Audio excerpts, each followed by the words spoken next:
For Shop Talk on Northwest Motocross, welcome to Moto Monday. Oh yeah, you're set. Okay, so guys, let me get this computer screen up and going.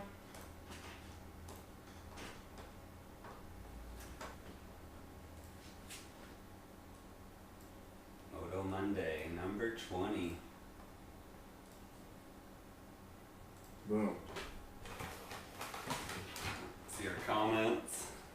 Well, that took a couple minutes, but That's alright, I could have been late today. I was actually on time, so 7:26. yeah. You know, and at least you showed up because I would have tagged Reese in this, but I don't think he's going to show up. Oh no. So this is Moto Monday number 20 without Reese. Mm-hmm. I need to update this so it actually goes live. But, we'll have some fun anyways. Hell yeah. So, for those of you who do not know Ryan, I don't know, how do I really start off with explaining to him who you are? I mean, you've been around Northwest Motocross a while. Yeah, absolutely. I mean, you work in it now.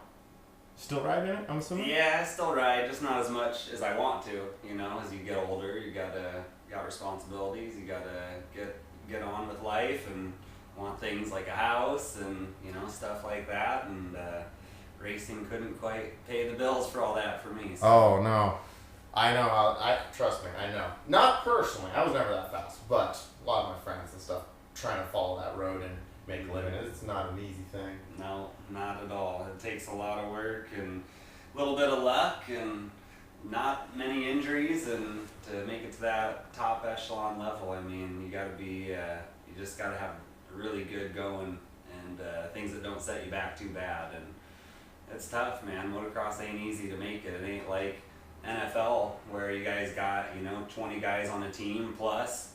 Supercross, you got about 4 guys on a team, and there's only about 5 or 6 teams that really are factory, so you're shooting for a lot smaller window in that sport. Yeah, seriously. But obviously how you got into this is you were a racer. Yeah, absolutely. You were one of the fast guys. Or at least around here, man, you were one of the fast guys. Yeah, something about it, man. I started riding at 4. And my dad and I lived in Ohio at the time, so I was actually born in Toledo, Ohio, and then moved, I actually lived in Delta, Ohio, so I was born in Toledo, lived in Delta. Delta has a really small track. Some of my friends on Facebook are probably from Delta in that area, and they have a motocross track. It's got night races, and it was literally 5 minutes from our house, and so... Nice. That's kind of where I got my start. My dad worked at the track and helped groom it and helped run races, and I pretty much, I learned how to jump and ride a 50 fast, and that's just what I knew what I wanted to do. It was good on dirt bikes. So when did you move to the Pacific Northwest? So I moved here in 92 when I believe I was 9 years old. Okay. And when I moved to the Northwest, the guys here, which I never been to Loretta's, never been to any amateur nationals. I lived in Ohio, so when I came here, Brandon Layton was the #1 rider, and he was the 50 guy that was winning all the 50 classes. We had Kyle Harris as well, which is from Yakima, number 51. He was really fast too. And then there's a few others in there, can't quite remember all the names. One kid's nickname was Animal. I don't remember what his actual name was, but Animal was his nickname. He had it on his helmet, on his jersey and stuff. And I immediately, after my first race here at SIR, Friday night, second time I ever raced in Washington, I beat Brandon Layton, Kyle Harris, all these guys with my second race being here. So my dad was like, man, we came from all the way from Ohio, and he's winning races, let's try and move forward with this. Nice. So, yeah. So you just had a knack for it. Yeah, I think I'm a jumper. I think that's kind of how I really got into it. As a 50 rider, you're trying to learn how to ride the bike, but the kids that are going to try and do a jump, they got to commit to the throttle. And I wanted to jump jumps all the time And to make a PW, I mean, that's what we rode in my day, was PW 50s. So you had to have some corner speed to clear the jumps for a PW. Yeah. Oh, there goes my phone. All right, guys, I know we have technical difficulties, and I'm really sorry. We're going to do one more piece of tape. Got a wiener. So, John Curry, I know you're watching Moto Monday, like always, hopefully. Help a bro out because, yeah, there we go. Tape ain't the tape, yeah, we're literally, I can't show you guys, but we're literally taping the phone into place because I got 3 different cameras going right now, and only one actually has an attachment, and the others are kind of just being held on. So, hey, Joey Rumner, what's up? Okay, I think this should be okay. That's slightly delayed for whatever reason, but you know what? It's all good. It is what it is. I'm trying some new stuff today, and unfortunately, you had to be on for the experimental episode. That's quite right. Hey, I'll come back again. All right. Well, we could have some fun with, especially with some of the people you brought up. Mm-hmm. But I kind of did want to just bring you on today because, man, you started a little something last week. Yeah. You started a little something, which we're going to get into a little more here in a minute. But I just really felt like we both have experience as promoters now that we can really get into. So, but first, before we get to the promoting, so you were racing. Yep. Yeah, you picked it up. You never went to Loretta's, though. So I didn't get to go to Loretta's till 80 cc's. So once I got on, so here's what happened. 50 cc's, I was fast. I came over here on an Italjet, which was the Cobra of my era. So P-dubs, that's all everyone was racing, P-dubs. I had a Italjet, we bought it from a guy. Went to the Kingdome to race. Brandon Layton, I think, was leading it. Animal was in second. No, actually it was Tyler Fick was in second. Turbo. I was running third, and the crank blew out of the side of the bike and pretty much ended my race at the Kingdome for the night race for Supercross. So went from being off, we were broke at the time. I didn't ride a 60 I didn't have a bike for at least a year and a half. Went to a 60, lost everything I learned, it seemed like. So I was full squid, couldn't shift, couldn't clutch it. Couldn't do any jumps or nothing. I told my dad, why do I have to have gears? Why don't I just pin it in one gear and never shift it? He's like, dude, you gotta shift. So anyway, throw 60s out, get onto an 80 cc, and that's when I learned how to ride motocross. It was an 80 cc. I don't know if it was my age, if it was my height, what it was, but we spent a lot of time at 116th in the sand pits. And for you guys down south of Seattle, you don't really know about it, but up there, 116th in Marysville was our spot to ride motocross. It's the exit 116th Street in Marysville, and it was on Indian land, and it's all deep sand. So it was just whoops, whoops, whoops, berms. Eric Launch would spend a lot of time out there. Scorcher, Paul Scontrino, spend a lot of time. So you'd see these guys, they'd mix in these little tracks. And so you'd see Layton there. Brandon Layton would be out there with his dad. And we didn't have a track to ride in practice. So this was our only spot north of Seattle where we could actually go ride. So anyway, the sand was so deep that you had to be on the gas to actually hit the corners and do stuff. And so we practiced there all the time, and that's how I learned how to actually go fast, because if you didn't gas it, you just fall over in a corner, and we spent a lot of time in that area. So 116, yeah, Eric says that you're the king 116. I spent a lot of time there, that's for dang sure. So you've always been a Northern Washington guy. Northern Washington, yeah. Totally different than our scene down here. Way different. We don't have many tracks. There's nothing up there. I mean, when I moved here, all we had was SIR and Jolly Rogers. I mean, SIR now is called Pacific Raceways, but Jolly Rogers is no longer there. That was one of the coolest tracks I've ever ridden. And if you guys never been to it, I mean, had uphills and downhills. The whole upper side of the track was really hard packed dirt with rocks.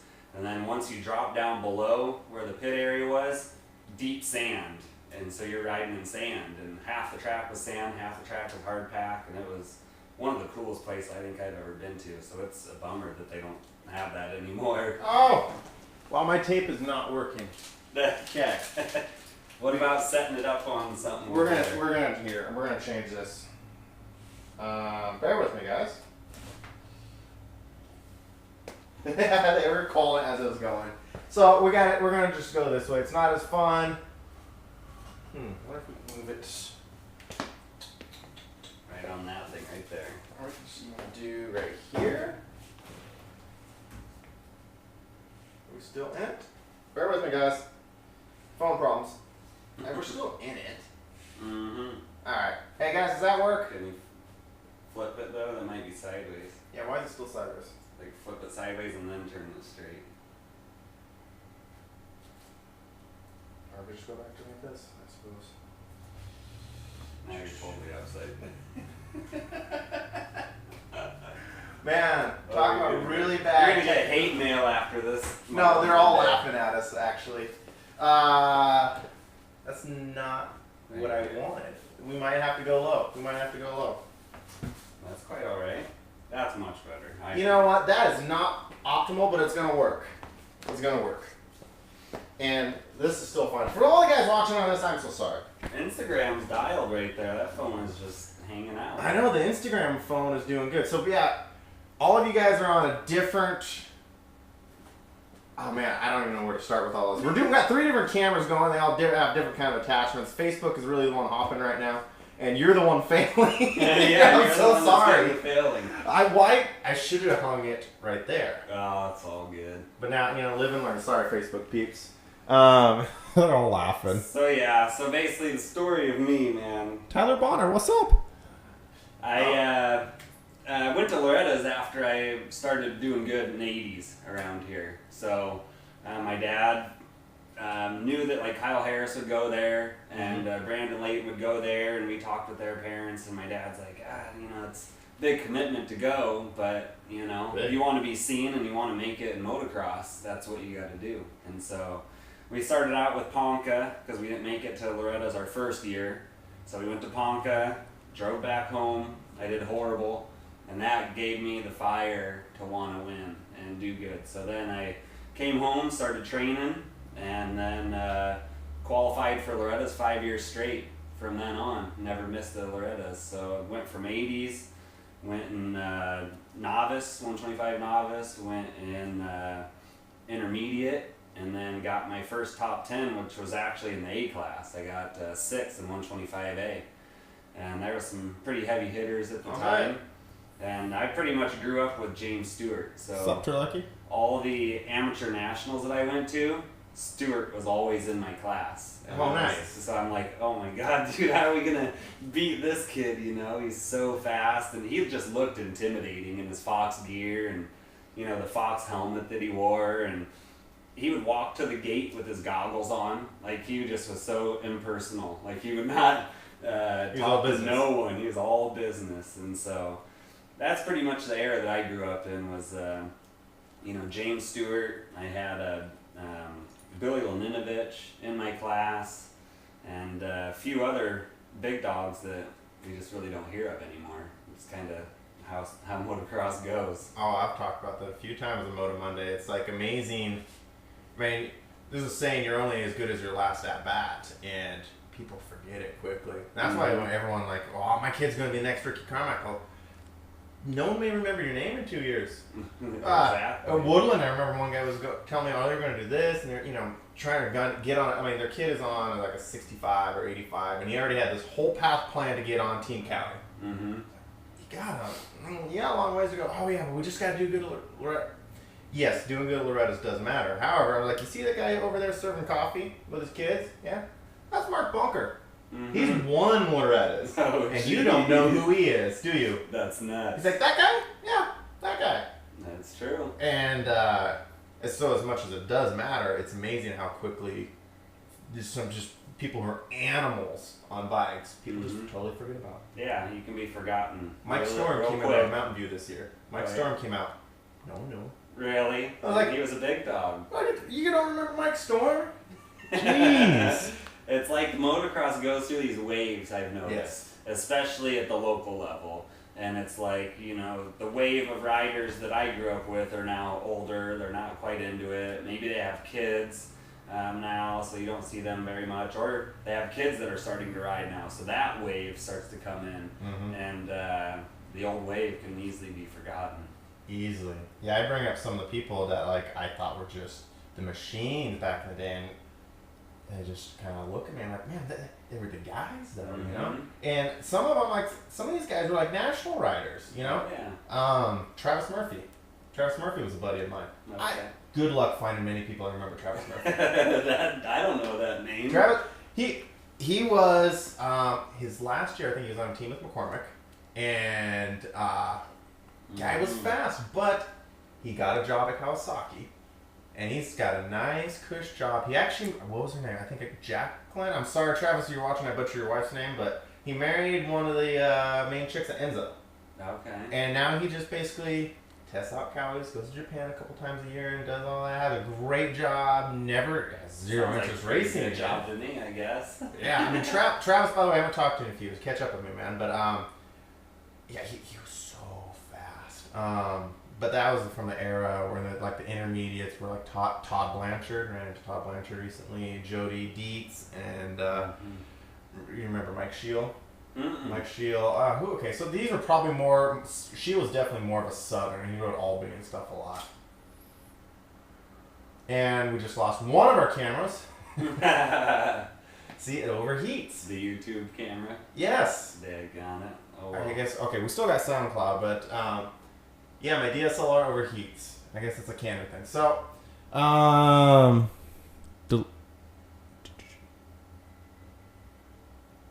Jeff, you can get your banners at any time you'd like from Mountain View. Anytime that you would like, as long as it's open. Help yourself. So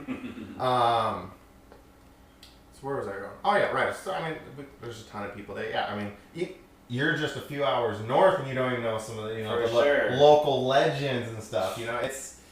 You're never as, I guess again, it comes down to you're never as big as you think you are. Right. Yeah, the guys that I grew up that were big dogs around the Northwest, your southern guys would come up to Monroe Arena Cross. There was a WHR Arena Cross, and they would come up there. So we'd have Huffman sometimes would come up. Then you'd have Jason McCormick would come up there. You'd have Jimmy Lamastus. Mm-hmm. You'd have Scott Steffi. You'd see these guys battling for money, and we'd have full gates and even qualifiers just to get into the main for these local pro races back then. And it's unfortunate that it's fallen off to now where we have maybe 4 or 5 pros at the track. Isn't that crazy? It's so crazy. We used to have 3 gates qualifying to get to 1. Now we're at about 4 or 5 riders, so it's pretty ridiculous. The fact that your average, case in point, Thursday Night Motocross, PIR, recently they put up a $500 pro purse. Mm-hmm. They had 4 riders. Oh my God. I couldn't believe it. That's a lot. I mean, as a promoter, I know that you're digging into your wallet to grab that $500, mm-hmm. And 4 riders and 1 DNF'd? Oh my God. I was like... For a local race, huh? I just remember back when I was really getting into this and stuff, back in my 80 days, there's 2, when I first started, I didn't start racing until 80s. I was a trail rider and stuff, and then my dad decided to open a bike shop when I was 10, 11, and he decided, hey, it's good advertising to do this whole motocross thing, we should go to motocross. So that's when I started motocross racing. I got in a little late. Mm-hmm. And I was really slow for about 5 years of my life. Yeah, that's how it goes, man. But I remember back then, 80 beginner class, 2 full gates. There was never just 1 at PIR and stuff. It was 2. Mm-hmm. They had to split them, And then tons of pros. And just the rider turnouts, it's crazy to see them that have actually gone down. And I wish I could really get a read off of other parts of the country, but I don't hit other local races. So I can only relate to Northwest Motocross.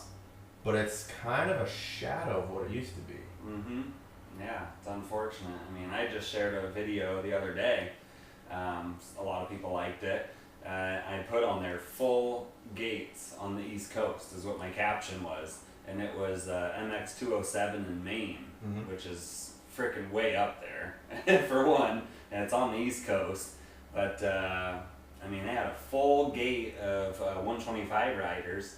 RJ Hampshire, one of the national contenders who won the MXGP race. He was there just to have fun and rode the 125 class at that race. And there was a full gate in almost every class that I watched at that race. So I only shared one video, but I watched a bunch of them, and they were all pretty stacked. So, I mean, motocross is thriving all over the country, just not in the Northwest, it feels like. And so let's get into this then. Okay, so first though, before we to properly segue into that, you've been a racer for years. Mm-hmm. You've been doing this a while. How old are you now? 32, I think.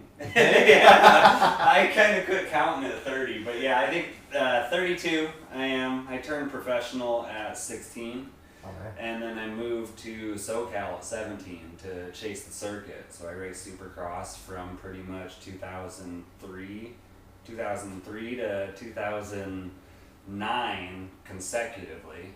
And then I moved home, and then I did, a couple here and there, WashU Gold and Hangtown and stuff like that, and Seattle Supercross until about 2014, and that's kind of when I just, didn't do it anymore. Yeah. I was doing it for fun kind of those last couple of years. I knew it wasn't paying.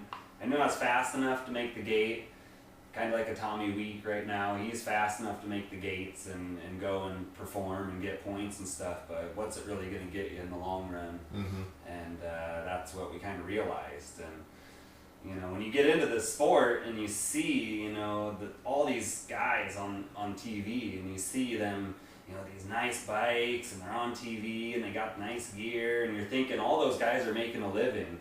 Mm-hmm. And then you actually get to that point and learn what's actually being made and who's making money and who's not.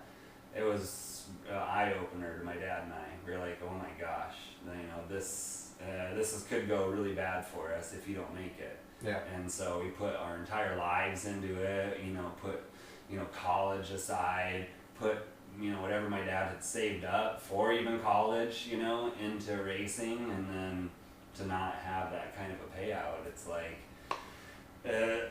a lot of it's corrupt. I mean, obviously, in the Supercross world, you got a couple guys making good money, but then you got the promoters making all the money. Mm-hmm. And when you see the big ball sports and what those guys make compared to what we make, it's a big difference. Trying to catch up on comments. I'm slacking. Attitude. Sarah, that's actually a great one. We're going to go into attitude. It's a great one. I'm got a lot of people on right now. I noticed though, you kind of branched off and you kind of got some fame racing pit bikes for a while. I did, yeah. I mean, as everyone knows, one of my personal loves. How many mini moto championships did you get? Oh man, I think I've got. I might have 4 or 5 championships. So it started with the 10-inch main. I won the 10-inch championship. I always had the speed, I think, to win, but in the beginning, it was like keeping your bikes together. To make sure your pit bike is gonna make it. And the way we push them, me and Costello, he was the dude at the time when I was coming in. So BBR gave me the opportunity, which I kind of begged them in the beginning, and they said, no, we got Lance Snail. Lance Snail's gonna be our guy, dude. He couldn't pull off a mini bike. And so I threw my name out there. I'm like, come on, I want to race these things. They said no at first, and then finally, randomly, they hit me up and said, no, we'll give you a chance to race our bikes. So went out and did some test riding with them, and I proved myself. So anyway, we ended up going to mini motor for so many years. And it was when I was living in SoCal, it was easy. I'm already going to Vegas Supercross. Yeah. So I'm already going to be there. And so, mini moto was hot at the time, and so I just would go right from supercross practice to hopping on a mini bike for like 2 days and then go race the thing, and I always was comfortable on them. I love those things. I'm so disappointed I never raced mini moto. I went a couple times, and one time I went to race, and my ignition went out. As I was there, I'm like, no. That's that thing about them pitbikes. No, like dude. I came all the way here, and I couldn't find ignition in time. Charlie Rennie, I know you're watching right now. I would hit him up. He's like, I don't have an extra one. I ran out, and I was like, I just did nothing to do. So like, all right, get my money back. I guess I'm watching. Although I will say that was the year I brought out. What was her name? Now I feel like a dick. What was her name? JJW won a couple women's championships in a row with Tatum. Help me. Tatum said. Not Tatum. No, she knew her. Erica Short. Okay. Erica Short. Yeah. So I never got a race. It was never the cards. I planned to do it like 5 years in a row, and all sorts of stuff happened. But thankfully, I had two friends, Erica Short and Jeff Willow, who got me a few. At least I can say got me a few JJW championships. There you go. But I never got to do it myself, and I was so bummed. And one year, I thought I had it. I had, do you remember Logan? Logan Built. Yeah, that's how I actually got into the first mini stuff, was riding his bike, and that's when BBR seen me ride that bike, and like, okay, we need to put him on one of our bikes. So, it was right after he left BBR. We don't need to go into any of that, but he had built a bike for Tyler Villapoto. Mm-hmm. And then Tyler went off and did something, so he had the bike. I bought the motor. And I spent way too much money on that thing, but it was fast. I could hole shot the dual overhead cams. Oh yeah. Moto after moto on this one thing, which my buddy actually put into a street bike. He has a little mini supermoto. That's where that engine currently is. It only had a 10-hour life. That's it. Like it was almost on the money. 10 hours every time. You go to 11, it'll blow. And I had built that bike, primer frame, 10-inch, and me and Joel Ard were just throwing down motos at hindsight. Nice. Like, this is going to be here. This is going to be here. And I got hurt. I got ran over, twisted my leg, my foot did a 180 behind me. It was racing the big bikes, and just got mangled. And like, really? Like 3 weeks before. Yeah, I know that. And we never got to do it. To this day, that's one of the things that haunts me. That was the coolest event I think I've ever been a part of. It was so fun. I mean, I got to go and hang out with everyone, but I didn't get to race it. It was big there for a while, and I remember after I won the 10-inch championship, the next year that I went, I actually got to go out in opening ceremonies with Ashley Fiolik. Nice. And she was the #1 chick, obviously. And who else? I think Derek Costella. He had the #1 plate for the 10-inch class, or the 12-inch class. Mm-hmm. So the 110s. And then it was me and and we all came out in a Rolls Royce, and I have never been in a Rolls Royce. And we rolled out in opening ceremonies and hopped out, and I mean they put on a good show for mini moto, and those are some of my best memories ever with BBR and those guys. Yeah, I miss that. Yeah, guys, I'm sorry about the front-facing camera. I'm struggling with Facebook Live. All the others are okay-ish. We're getting there, all right? What are they saying? Our shirts are backwards? Yeah. God dang it. It says just send it. If you can't read it, by the way, 110clothing.com. It's 20% My hat off says NWRA, Northwest Riders Association. That's fancy gold, too. Yeah. Ballin'. This is a one-off, so that's why I did it this way. Gotcha. Which, now let's go ahead and get into that. Okay. So, outside of being a rider, how are you in the industry now? So I took over the Northwest Racing Association, NWRA. I took that over about 3 years ago, I believe. And From the Hills? Karen Hills and Mark Hills had it. And they had it for a long time. And I think their son, got a little bit older, and they weren't quite into racing quite as much. So they didn't want to quite put on the series, in the beginning, they're going with their kid, they're going to the races, having fun, they're, putting these races on. But then, as the kids got older, I believe, maybe it wasn't quite the same, going, without the kids. So anyway, they're basically ready to give it up. And they put out a feeler to a lot of people. I mean, Lance Snail, they put it out to Seattle Motorcycle Club, who used to run Jolly Rogers, and to whoever else they could. No one would take it over. And so I thought about it real hard. I was working at Evergreen Motocross Park in Monroe for a while, and I was thinking, man, I think I can do this. I want to try and do this. You know, I'll put these races on. I've got, you know, some sponsors that could probably potentially get involved in it, and I think I can make this work. And when I did take it on, it was in shambles. I mean, it was pretty bad. The turnouts were low. They've been getting lower. Obviously, you guys know that they still aren't great yet, but I did whatever I could to try and change it and make more of a turnout. NWRA had 30 races. They did the Gold Star Series back in the day, and then they did Washington State Series, and then they did a combined championship series of both of those. So they would give out championship trophies for Gold Star, championship for Washington State, then a big championship for the combined two series. And so I knew the turnouts were low, and so I said, well, let's get rid of Gold Star. Let's just make it a true Washington State Championship, and let's change the dates around and make it so everyone can get to the races. And that's basically what I did, and brought in my sponsors, and you know, started to talk with the tracks, and just kind of tried to do it all myself, trying to build it up. So the Northwest Racing Association, aka the Washington State Series, is now your baby. It's now my baby, and it's kind of the way I can stay involved in motocross without racing anymore. So I used to race every single weekend. I mean, I didn't get a real job until, 2 years ago, I think, was my first real job. It's not that bad, though. I ran motocross until I was 31, and you know, doing this series is the way to kind of keep me involved and still going to the races and doing something that I really know, you know, which I know how to race, and I've always been to races, so I know how they can be ran. And so I want to, you know, I feel like I have the knowledge how to do that.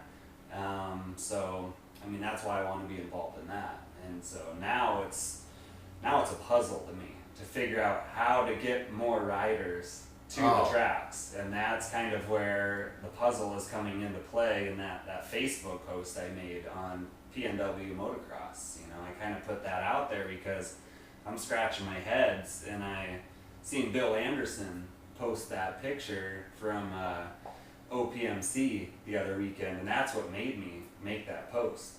So Bill Anderson's the announcer at my series, and then he also does Port Angeles series. He posted a picture of the pits 2 weeks ago, and he said, "Seriously, folks? Question mark, question mark, question mark."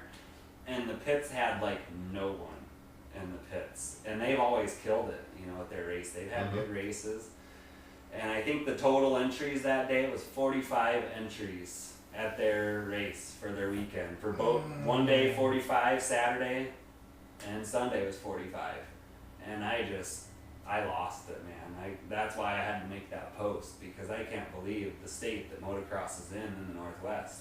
I think you hold the record for the most commented post in that group. Over 1,000. It's over 1,000 now. Yeah. Which I like how everyone's suddenly a motocross promoter too. Everyone was convinced they had an answer. But that said, it was valuable to get feedback. Yeah. You know? I just wanted everyone to give their feedback and not tell us how to do our job, but the feedback is basically going to help us tell us how to do the job in the long run. Yeah. Yeah, you can't, obviously you can just scroll through. You can't just do what everyone said. A ton of it was conflicting. But I think it was great to read. I haven't read all 1,000. I'm not going to try to say I read all 1,000 comments, but I did read a fair chunk, and, hey, it's data. It is data. It is. From riders. And it's from the paying customers, really. Yeah. Hey, what's up, Mick?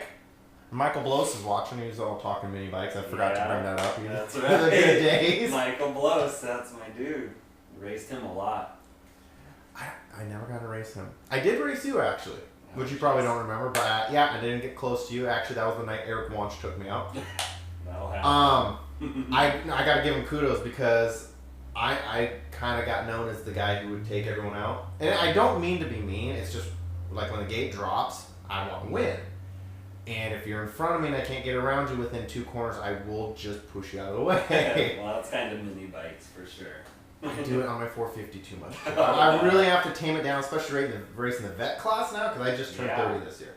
And like would be to go to work on Monday. We all gotta go to work. I'm like, don't hit them. Actually, Bill, I know you're watching. I'm gonna call out Bill Barrier. This is when I realized, oh, this is really the vet class. When I went out to PIR and I was leading for like a lap. I got all squirrely off the step off and went sideways in this corner way wide. And this guy named Bill Barrier, who I raced against, came in on me. And I just kind of throttled and I maintained my lead and went on. Whatever. I just kind of tried to keep it under control. I ended up winning the moto. Afterwards, he came up to me like, dude, I'm so sorry for trying to take you out. Like, what do you mean? It's like, well, on that corner, I had to think about it. Like, oh, that corner? I saw you out of the corner. We never touched. Like, dude, no, I about took you out. No. Almost takeout means I broke a shroud off. Like, we are obviously racing at different levels here. Like, that's great. You could have literally slammed me as long as I didn't break anything. I'm calling this racing. Now, this is what I grew up on. Like, that wasn't a takeout. Smash a little bit. That's how we grew up. You're the nicest dude in the world. Okay, so this is vet racing. I gotta tone it down. But I was used to hitting people. And I rode with people like, freaking Joel R, the Hamiltons, the Metzlers, people who have put me on the ground multiple times. Eric Turner, raced him again. Once again, I'm on the ground. And, but I gotta give a shout out to Wanch, who's probably, 6 inches shorter than me. And he cleaned me out. I'm like, props to you.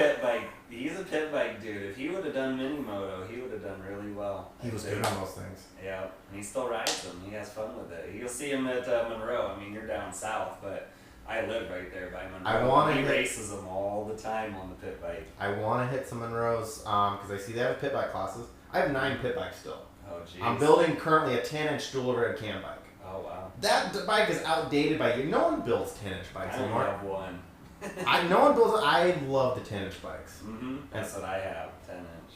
So, do you still have pit bikes? Just one. Every time I rode the fast ones was just BBR would. There's the Eric's commenting.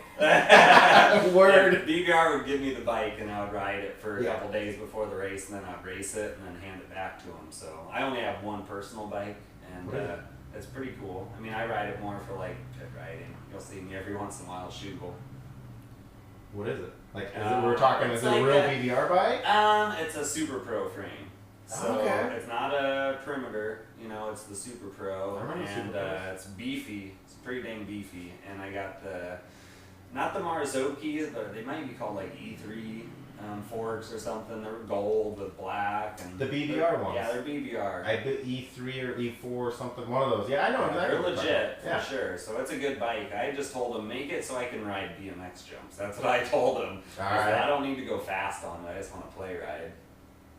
10-inch dual overhead cams equals lots of Band-Aids. Yeah? That can happen. Pretty much, yeah. That's fine. I don't mind sketchy pit bikes. It's part of the fun. Mm-hmm. Actually, since we're talking about BBR, I had a small goal. I wanted to beat Dwayne Brown in the 10-inch stock class. Mm-hmm. Good luck. Not many people could do it. Dwayne, don't even try to tell me that's a stock 50, okay? And I went all out one year, and I went up and remember the Spokane race that had all the money? Oh yeah. They put up 25 grand. So I went up there. I had a bit of a rough time. My dad's appendix blew out the day of, and he left mid-moto to the hospital. What? Rough day. I brought a full mod CRF 150 I had built by Fletchtrick. Rest in peace. It was too fast to ride. It was stupid. We dynoed it at 32 horse. Oh my gosh. I sold it. I couldn't ride it. I paid all this money because I wanted a fast 150.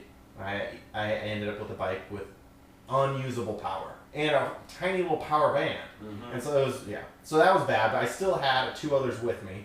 I had my, stock mod cheater Calyx, something like everyone had. Oh, yeah. And then I had a 10-inch bike that this is going to be the day I beat Dwayne Brown.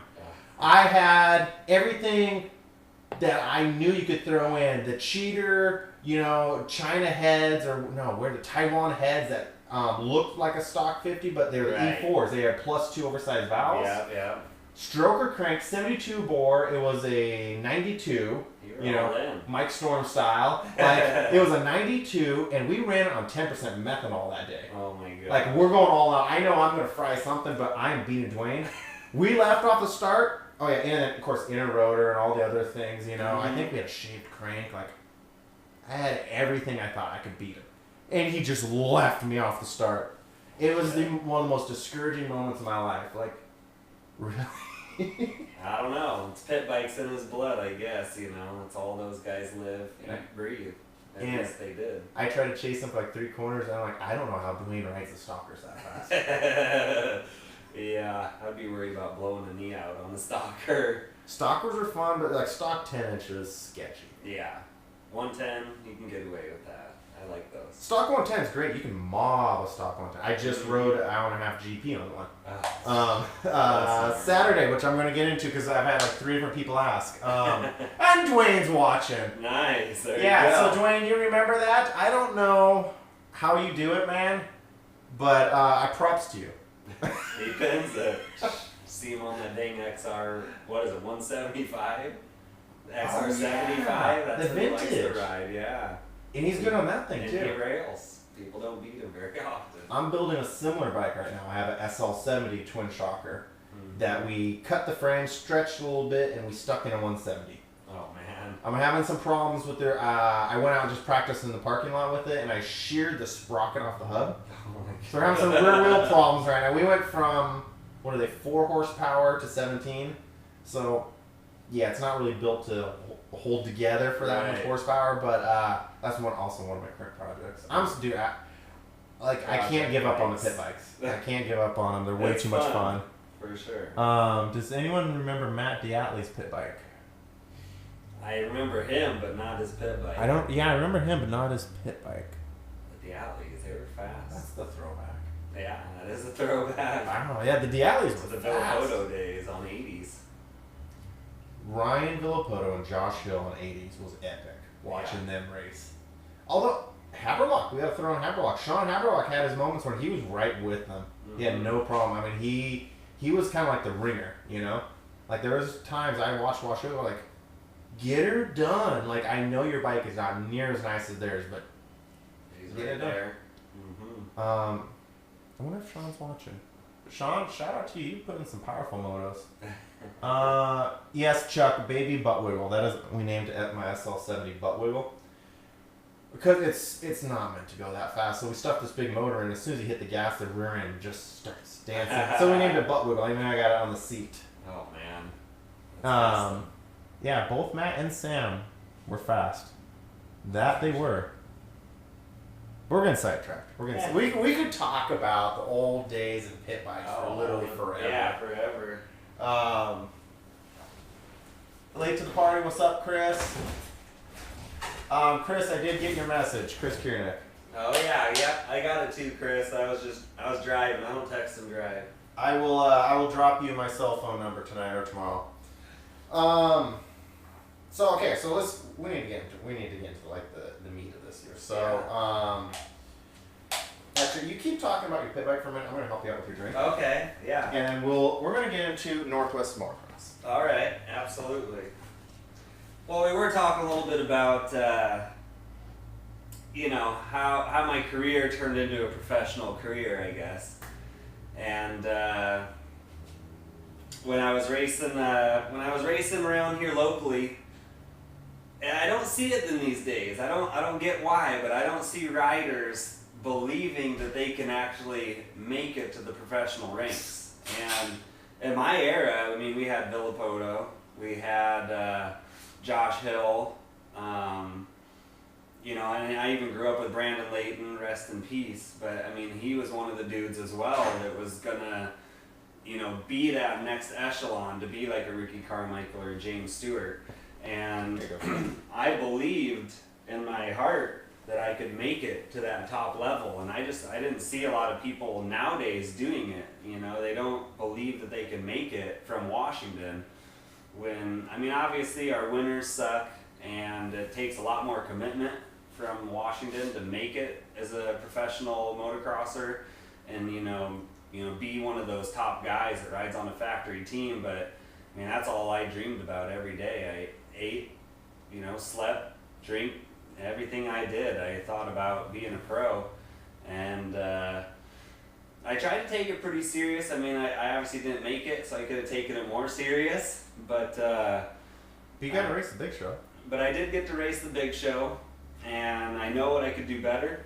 And if I have a kid, if he wants to race, I'm going to know how to teach him and what to do, to get to the big show and actually succeed in that level. But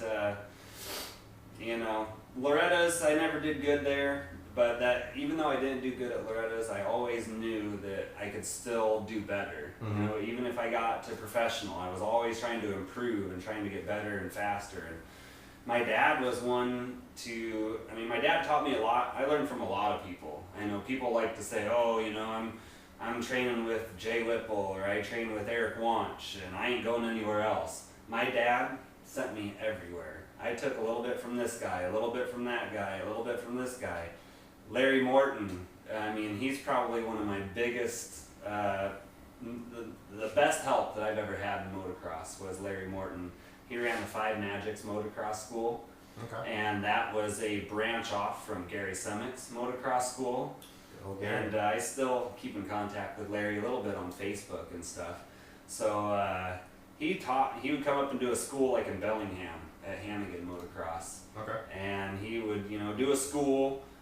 And I learned so much from that guy that my dad sent me to Texas to learn a little more from him. I drove all the way to Texas. Once I got a license, I pieced out and drove all the way by myself to Texas to go and do some training with him. And I think I learned from, I don't know if it was Alden Baker or someone, but I learned more about nutrition and actually training from someone like that. And that's when I really got serious and took it to the next level in, to be a professional rider. But, it takes a lot of commitment, takes a lot of punishment on your body. You gotta be willing to punish your body every day to be the best. And in motocross, you almost never get a break. The nationals were over a little while ago. Those guys ain't taking a break. No. They're getting ready for the Des Nations, or they're getting ready for Supercross. Yeah. One of the two. And it's not like they are going to Hawaii and taking a couple weeks off and going here and there. It's like you never get a break until you retire in the sport, which is pretty gnarly. And so, you've seen how Villapoto got burnt out on it. He knew how hard he trained. Yeah. He trained like an animal. He trained like an Olympic athlete, but never get a break. It's going to burn you out. Mm-hmm. So you got to have a good mix of fun and training, I think, to make it in this sport for longevity. And whether you win or not every weekend, guys like Chad Reed are probably still pretty dang happy because they have a good mix of both. Yeah. Yeah, and even though you may have said you didn't make it, you still made it further than most people who want to make it ever did. For me, I would have loved to seen how far it went, but I'm basically doing the opposite of what you did. Mm-hmm. You raced, 17 you went pro, right? Yeah. From then up until about now, you were racing, traveling, doing stuff. Mm-hmm. I did the opposite. Actually, cool documentary actually just dropped from Gate Drop earlier this year that I basically explained what I did. That I got into the business side early, way early. My dad owned a bike shop. I started working, did my JJW designs. I started that out of my bedroom, actually, let's go back a second. I worked for cycling because I lied about my age so that they would hire me. I started at 12 years old writing cycling news articles until I stopped at 18. But at 16, what my whole goal was so I could save up to buy sign equipment. So that right at my 16th birthday, I went and bought all this sign equipment so I could start doing jersey prints, chest protector nameplates and stuff, and then get into bike graphics. Dropped out of high school my senior year, did some college, business classes and stuff, just crammed on a few of those, and then just did a bunch of stuff, and then got into JJW just way early. And I never really would have figured out where I went racing wise because I got into the business side. Mm-hmm. So, and then And then I had my ups and downs. No one needs to hear about my drama and my marriage and all that BS, but I'm not married right now. That should give you an idea how that went. Mm-hmm. But I did the business side so much that now at 30 is when I want to race now. Like, right. I feel like I missed out on so much, and it is what it is, but like a personal goal of mine, I never went pro. I went intermediate. I raced pro pit bikes, but that was different.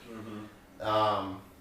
Actually, by the way, Brad, if you're watching, I'm still sorry for my first pro race. I think I broke his foot. Brad nodded. Oh, no. I'm pretty sure I broke his foot. Once again, a little too aggressive takeout. Oh, yeah, I would say. I don't know. Yeah, I had a few moments, guys. Anyone who raced pit bikes with me, I'm so sorry I was a dick. He gets into it. I got a little bit of money, though. Pit bike money back in the day was pretty good. There you go. Pit bike money back in the day was not bad. But I never went pro on a big bike. Mm-hmm. But I never had time to find out if I even had the skill. I didn't have a lot of natural skill, but I at least got okay. But I was too busy working. I had JJW, and then I was promoting, and then I started a clothing company. I love working within what I love to do. Yeah. But unfortunately, I always put riding as way far back. And it's now that I've turned 30, like, dang it, I wish I would have done this race at this. I don't want to go to Lorez. But like a personal goal of mine, I want to get up to pro speed and go race a Canadian National. I want to race Kamloops. There you go. That's a little personal goal of mine, Okay, but it can happen. But I did the opposite. It's right now that I'm like, I've been there, done that in so many things. I'd like to kind of ride. Mm-hmm. Whereas I don't know, maybe you did it right.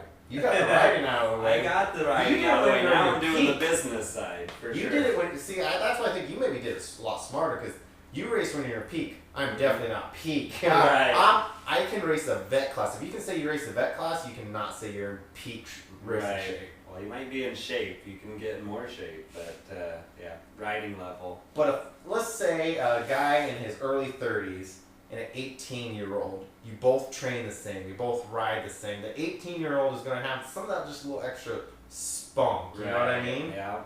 And whereas the 30-year-old, we're like, thinking of what we got to do tomorrow. Do I want to risk it? Yeah. Or do I want to walk tomorrow? Don't give an app. They don't care. And I know the feeling because I was there. Yeah. And I pushed it, and I pushed really hard, every time I rode. Well, my dad throwing out some knowledge. Life takes no breaks no matter what you do. That's for dang sure. Yeah. Yeah, I just kind of did the opposite, And now I wish I would have raced. Now I want to actually go do a race. If anyone wants to come train with me, I'd love to do Kamloops. I need to get faster. All right. But there you go. But that doesn't mean I'm getting out of. I'm still in it. Obviously, I'm still in the industry. And now, man, you're deep. You're deep in it with the Washington State series. Oh, for sure. So, I keep getting sidetracked. It's Moto Monday. We get sidetracked. That's all good. We were going to rider turnouts before I went into my little history lesson of my life. Yeah, so what do you think? Do you think it's a Northwest only thing? Because it's no secret our rider turnouts are down. Yeah, absolutely. Well, they've been down for a while. I mean, when I took the series on, I might have been a dang fool to take it on because I knew what the turnouts were when I did take it on, and I thought, well, I'm either going to let this series that's been going since like the 70s and just let it just go to crap and no one's going to take it on at all, or some random person's going to take it on that may not even be able to push it to the next level, or am I going to be the dude that's going to try and change Northwest motocross a little bit and try and build it up a little bit more.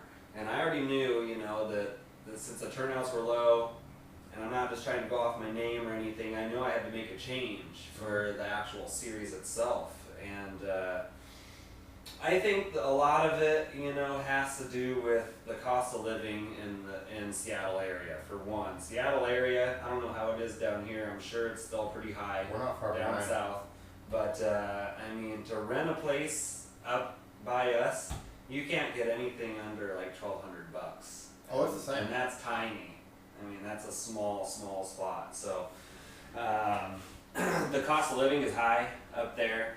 And on top of that, dirt bikes are probably twice as much as probably what they were when we were kids. So you go from a 2-stroke you can buy a brand new one at maybe $4,000, I don't know, $5,000, to now the Honda 450. I mean, I'm sure all of them are around that, but about $9,000. It's crazy.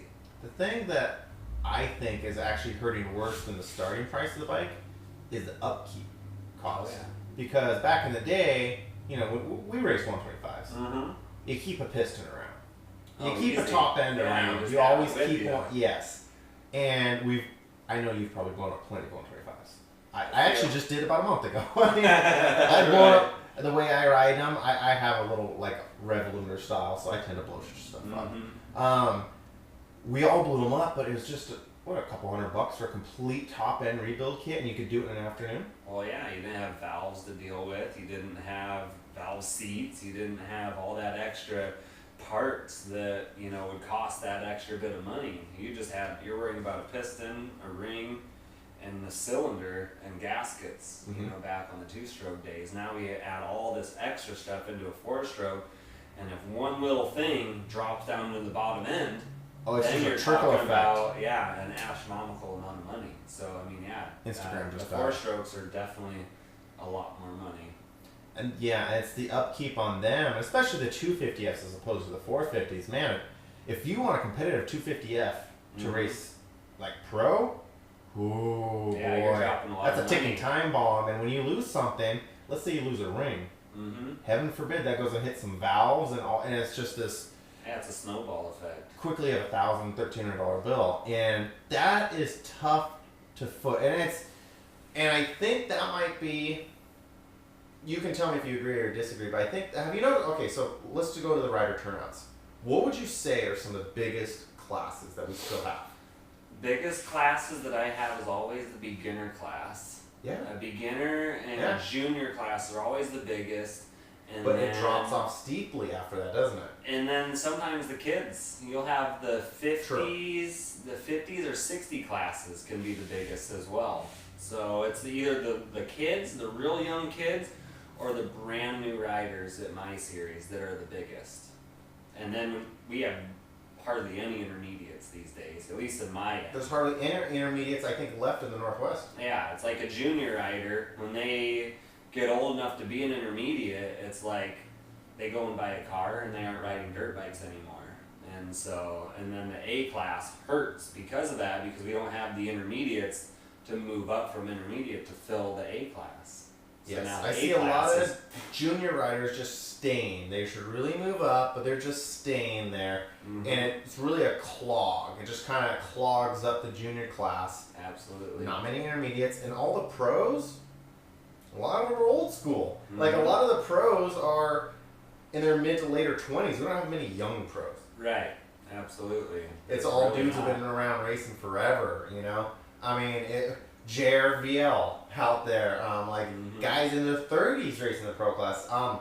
It's like right at when you get to be a top junior, it ends. I don't know if it's like when they get to that fast and suddenly it gets expensive to maintain your bike. Yeah. But that's kind of, this is just my opinion, but that's like where it ends and there's not much past that.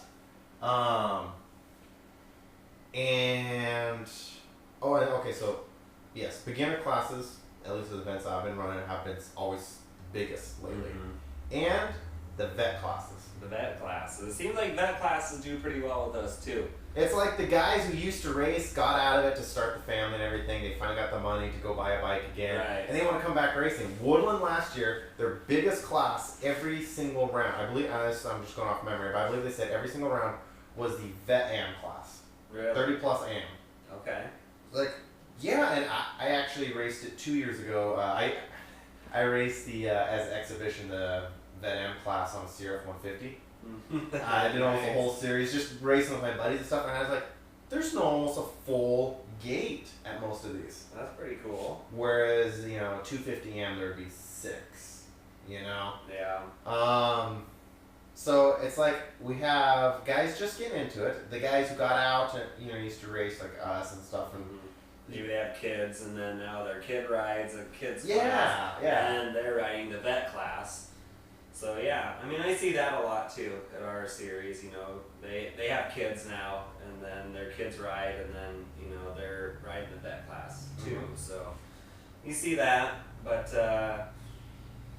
I mean, the cost of living has gotten higher, but the gate fees and all that have pretty much stayed the same. They really haven't changed. Keep going. But people are definitely having a harder time, paying the $30 or $35 or the $10 wristband or $10 to $15 camping fee because, the cost of living is now so high.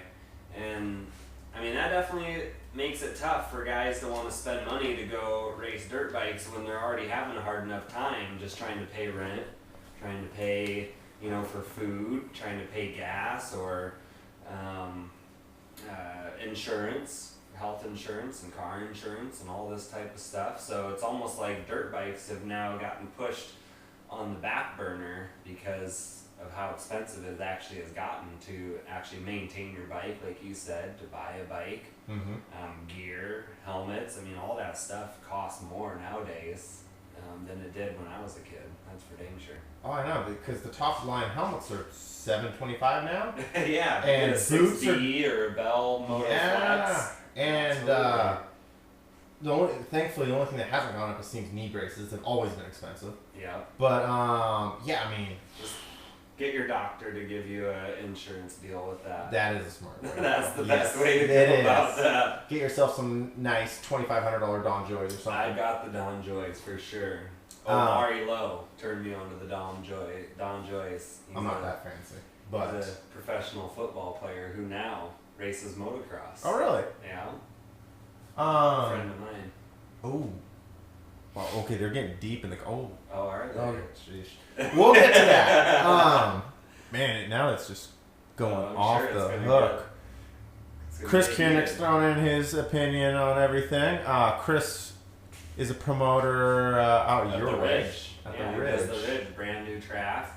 Which I've still got to come ride before I was going to talk about that. I mean, I haven't had a dirt bike because of the situation we just talked about. So everyone that follows my series, you all knew the past couple of years, I've always rode my own races. I've always, at least rode one class or two classes, had fun. And this year I built up my motor. I can't afford to buy a new dirt bike. So I built my 250, and trying to hop it up, make it a little nicer, make it competitive. Because I always ride the 250 against the 450s. Got this awesome motor built, right, by PowerLink Performance, and shout out to them. One thing was missed in our build, and that one thing was enough to take my motor out. Oh no! And so I had a brand new motor. I broke it in. Went to the first race that I had with the bike, which was at Horn Rapids in the sand, wide open, by the way. Yeah. And blew the motor up, and since then I mean, it's expensive to rebuild this thing. So I haven't had a bike because of, life for one, trying to save up money and then building this bike back to what it needs to be. And so I haven't had my bike. I wanted to go to the Ridge. I wanted to go check out some tracks and races and stuff. And I just haven't been able to because of the bike being blown up.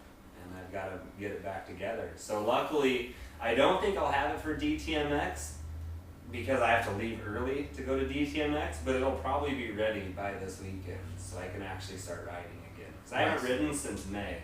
Oh, jeez. And before May, I haven't ridden since, I don't even want to tell you. It's been too long. Yeah, I noticed you didn't come to my pro race. Yeah. Instead, I had some people had a truck over to... Who got it this year? This is sad that I have to think, but it's been a long Monday. Well, Brees got the podium again. He trucked all... Where's Ryan now? Spokane? Yeah, he's Spokane. Yeah, Spokane.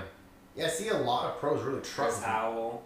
He's from Spokane. Chris Howell got top 5, and then of course Aldridge, who knows, he's all over the place where he actually lives, but which he's overseas right now. Yeah. Hey Chris, if you're watching this, Chris is going to be a future guest too. Bring me back some he's prime awesome. Grade brats, okay? I want some prime brats. I want true German brats. True German. Yeah. Anyways, I'm going to not get sidetracked to get into the races, but So do you think? So what is it that's really? Because I don't. A lot of people don't know. A lot of people racing right now haven't been around long enough. So there's a golden rule. I got told this a long time ago when I first started promoting, which I got a lot of flack when I ran a couple races. Mm-hmm. Because I was a kid. The first race I ran, I was 21 years old. Okay. First event I ever ran. Promoted? That I promoted, yes. Okay. Shout out to my parents, who, if it was not, they were not there running the office and all that, that would have never went down. We didn't even have trackside. Oh, shit. We literally did this off of Microsoft Excel. That's tough. Dude, That's and a lot more work. it was a pit bike race, which nowadays everyone's like, oh, it's just a pit bike race. We had 164 riders for my first ever event, and it was only pit bikers, and we had classes. $1,500 pro purse. Oh, wow. First event I ever ran in my life. So I cut my teeth on that. Damn. It was it was a learning experience out at 321. Mm-hmm. That was a JJW Designs Mini Bike National. Nice. I kept that going for 6 years until I was like, there's no pit bikers race anymore. Yeah, it just kept trickling off. So it got to the point where the last one had like 20 riders. Yeah. And that's when I was like, okay, so me and Tracy Sheehan started Mini Gladiators. And it was just a pit bike club. We still put on events and ride days, but way more laid back. Yeah. Not the national caliber events with all these big pro purses, because there's no one showed for anymore. Right. Since the economy tanked, everyone got rid of their hobbies. And the first thing was a pit bike to go. It's crazy to think, though, that back in that day, we could get 160 pit bikers, and nowadays, you're lucky to get that for a regular race. For sure. Just, a regular game. I mean, that's a good race at Washougal, at the Ridge, no one's getting the numbers if it's not. I mean, shout out to the Duvals, they're still getting good numbers for their PRO series, but even the PRO series, if you compare the numbers from round 1 to the final round, big difference. So, obviously bike costs have gone up, bike maintenance costs have gone up. Mm-hmm. Race fees haven't really gone up much. Race fees haven't gone up. I mean, travel costs have gone up. I mean, gas prices are a little more now than back then. I mean, gas for your bike is a little bit more than what it was before. But a little bit of it is convoluted. Convoluted as far as the market itself. So we have more tracks now than I think we've ever had in the Northwest. And we have promoters and track owners and series owners not working together to make sure that we aren't double booked. And so I do work with PRO. I mean, obviously PRO, we all know that. In the Northwest, PRO was the biggest series in the Northwest. They weren't always the biggest. I mean, they started out a long time ago. And in the time that they did start out, Pac West was filling the games. Oh, yeah. Pac West is what we all raced because they had manufactured contingencies. You'd see guys coming up from California just to collect these contingencies. I'd see guys like Mike Young would come up here. A few other names that I probably don't even remember now. But they would come up and race at like Albany. Close enough for them, but they can collect that money. Mm-hmm. So anyway, now the market is so saturated with everyone wanting to run their own race series. So I'm Grays Harbor, I'm going to run my own race series, and we're going to try and get that money. Or, the Ridge, we're going to run our own race series and collect that money. And, we're, so-and-so and collect that money. And it just is really saturating the market, I believe. So really the two longest running series is obviously PRO with the Northwest MX series. They're awesome. They put on a great show, and they put a lot of effort into it, which hats off to them. I mean, if you go to one of their races, they've got photographers there. They've got someone there that's going to video. They're going to post the video after the race. They're going to have, sponsor logos all around the track. They're going to have, like a finish line banner, that's a sponsor of the event. So they're doing it the right way. And then you have the Washington State series, which I took over, got rid of Gold Star. Washington State, basically, we've been around since the 70s. We're probably the longest running series. It's been through many different promoters, and I I believe I can get it to where it needs to be. It just has to have the right formulation to make it to what it needs to be. And so I'm trying to figure that out. That's a lot of the reason why I posted that post on PNW Motocross, because I want to know what the paying customers want, and why they aren't showing up to the races. So in my day, my dad and I went to races that paid money. So as an amateur, I don't know if you guys know about this or not. I mean, I try and promote it, and people either just don't grasp it or don't know, or my series doesn't have a big enough turnout to even collect this. But KTM, Suzuki, Husqvarna, and Kawasaki will pay you to race my series. So if you get top 3, top 5 in my series, those companies will pay you money. And you know, each pay scale is a little bit different. I believe Suzuki might be like $150 to win an overall at my series. So if you were to win on a Saturday or a Sunday, whatever day they pay, you can get kicked back $150, I believe, per class. So if you're riding a couple classes, you can get, you know, up to $300 back for your weekend of racing. So my dad and I went to every race that paid that, so we could get a little bit of kickback, so we could go towards the next race or buy parts for the bikes, this and that. And I mean, PRO does it, and Washington State does it. I know that Chris Kernick from the Ridge does a little bit of it. He's got Husqvarna, I believe, which, you know, to get these contingencies is not easy. It's really tough. I've talked with Mike Guerra from Yamaha, and I've talked with Honda to try and get these on board, and they say, well, we got to see the numbers up to get us to be involved. So if the numbers aren't there, the manufacturers aren't going to be there, and the manufacturers get involved for the riders. It doesn't help a promoter at all. It just makes more work on a promoter. I mean, anyone that isn't a promoter doesn't really understand that, but it's more work for a promoter to actually turn in all these results in the correct form and send it to them, and then they will pay you guys back. So if the numbers aren't there, which they haven't been, I mean, it's a lot of extra work for me to do. Yeah. And these, I mean, the contingencies are awesome. If you go anywhere around the country, if you're involved, Yes, Bobby, that's correct. if you sign up, you know, a Suzuki, it's not only right here. I could go all the way to Florida. I could go to Colorado, race a race, and I can make money at those races as an amateur. So the contingency programs are rad, and a lot of people don't know about them, but they are rad. And I don't think people understand them enough. You know what it's actually doing. What are we doing? Hit restart. What just happened?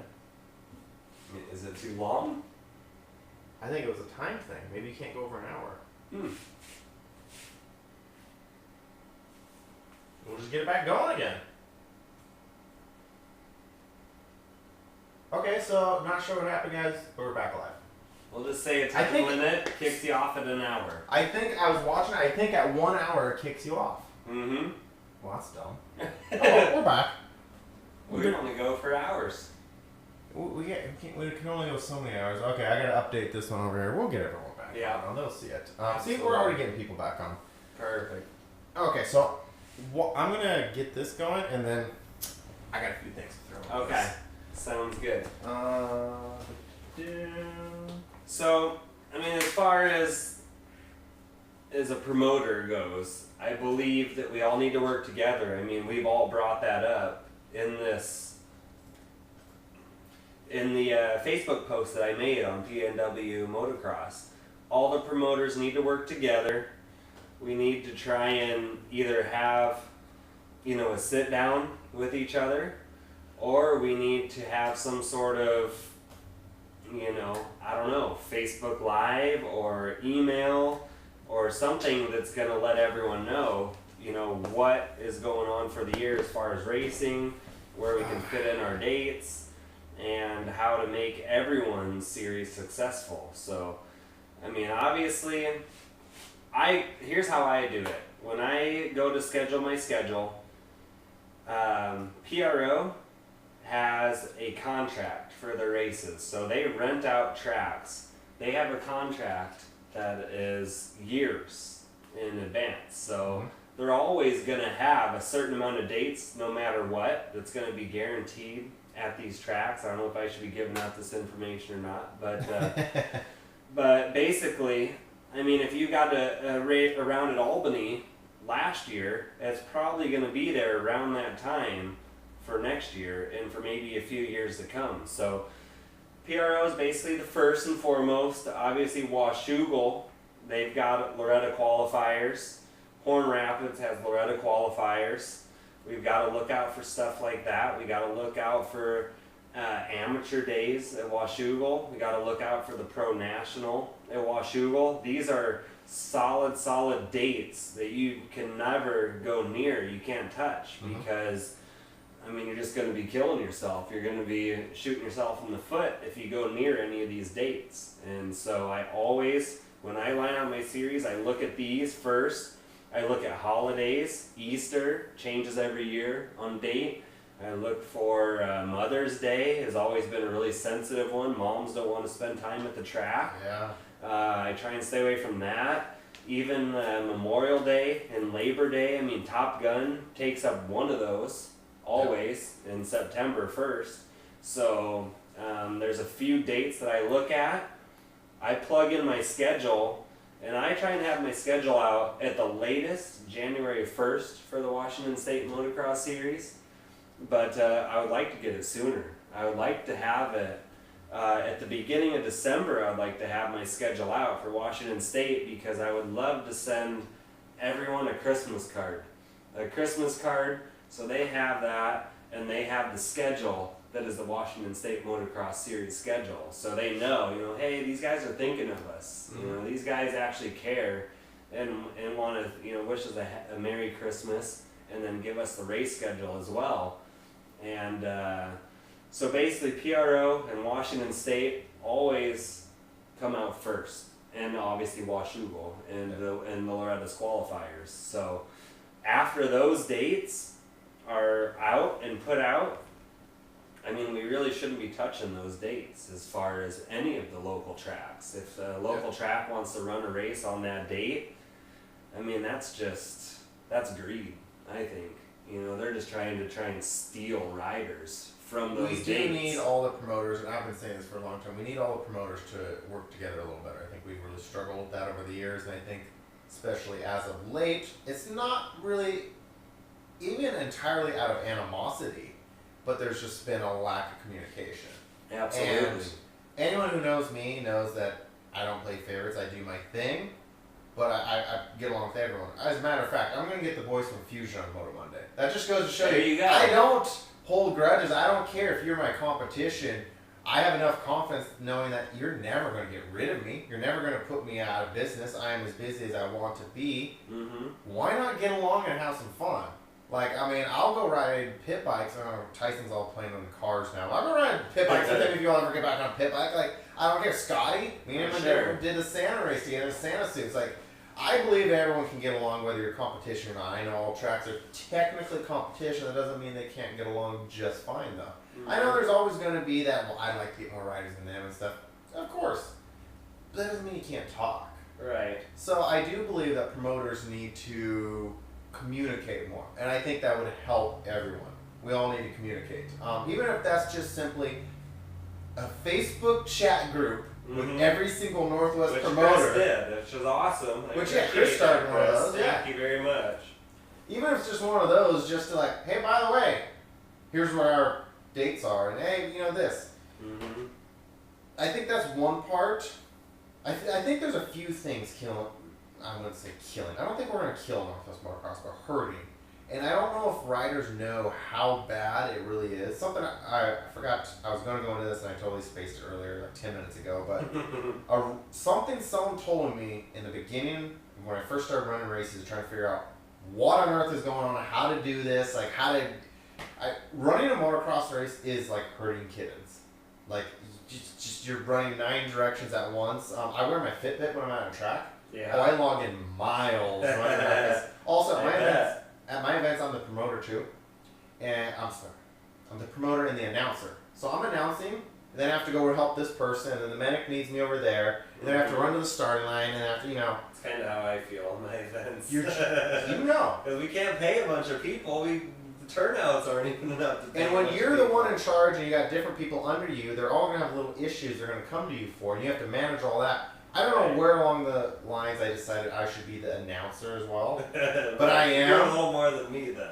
I like announcing though because if it's also my event, I'm in control. I can see everything and I can make adjustments. I really feel like it's like what's the dude at the orchestra that waves the wand?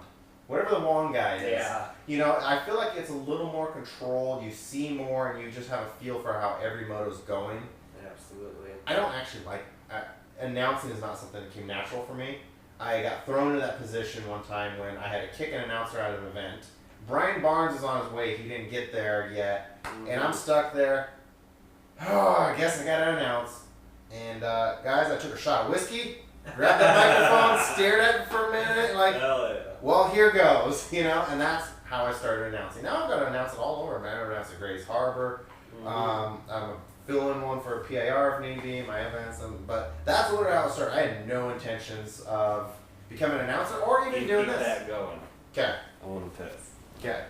I gotta keep up with the comments now. What's up, Josh? So, yeah, I never planned to be an announcer. Actually, I never planned on doing podcasts. I'm not someone who likes being on video. I have a face built for radio.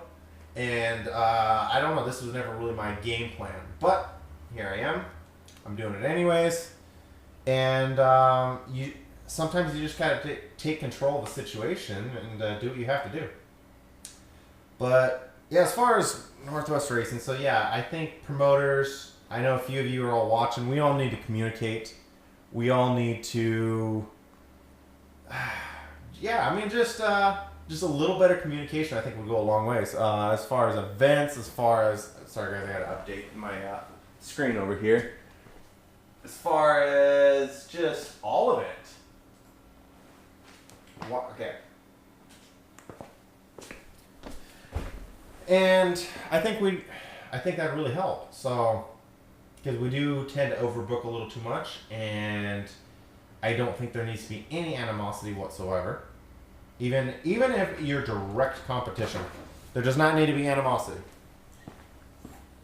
So here's a few of my opinions. Here's a few of my opinions that might not be as politically correct, but I like to keep this pretty much unfiltered.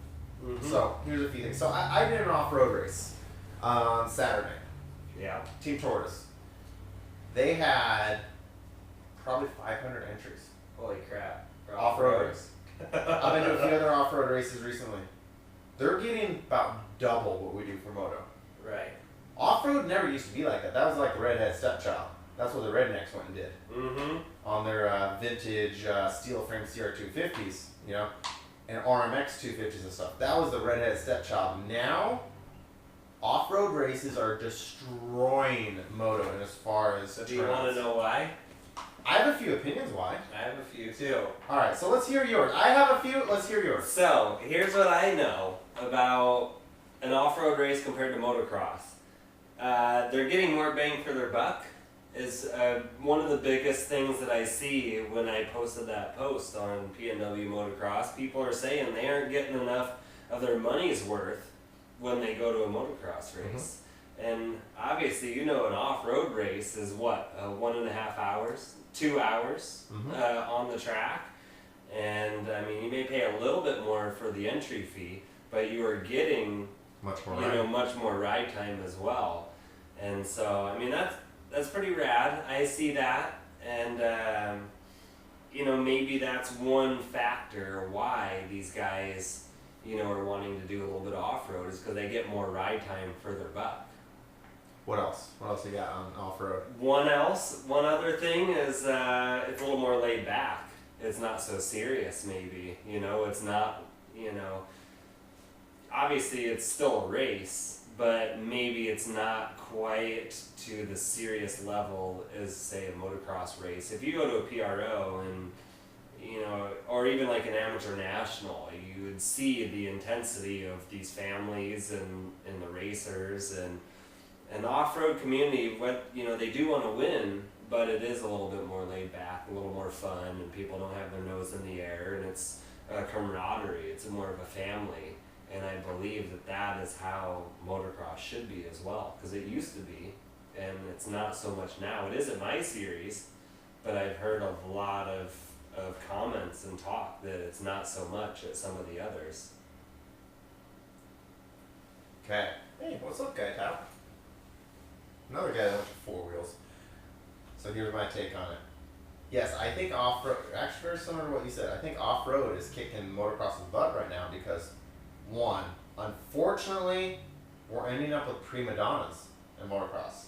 Mm-hmm. And we're ending up with cliques.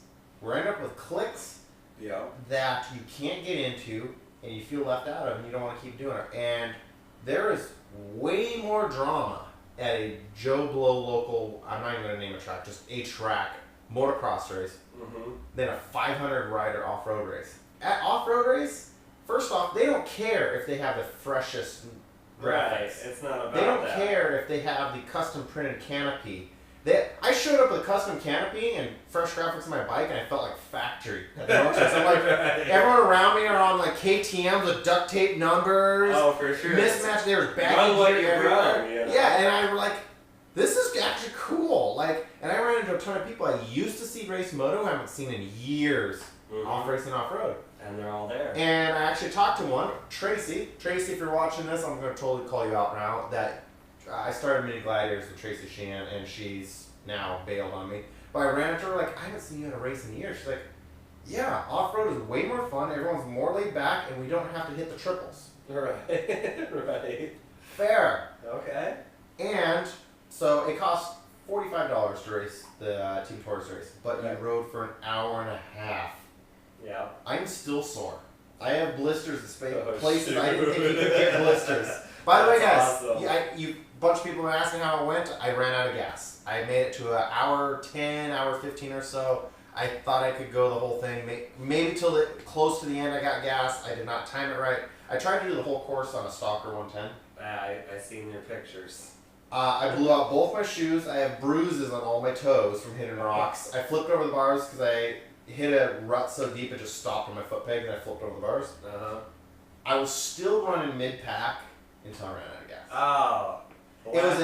It was a good race. I miscalculated the gas. It was a blast. I had one guy in a Husky. I wish I could figure out who he was, but we passed each other about probably 4 or 5 times each.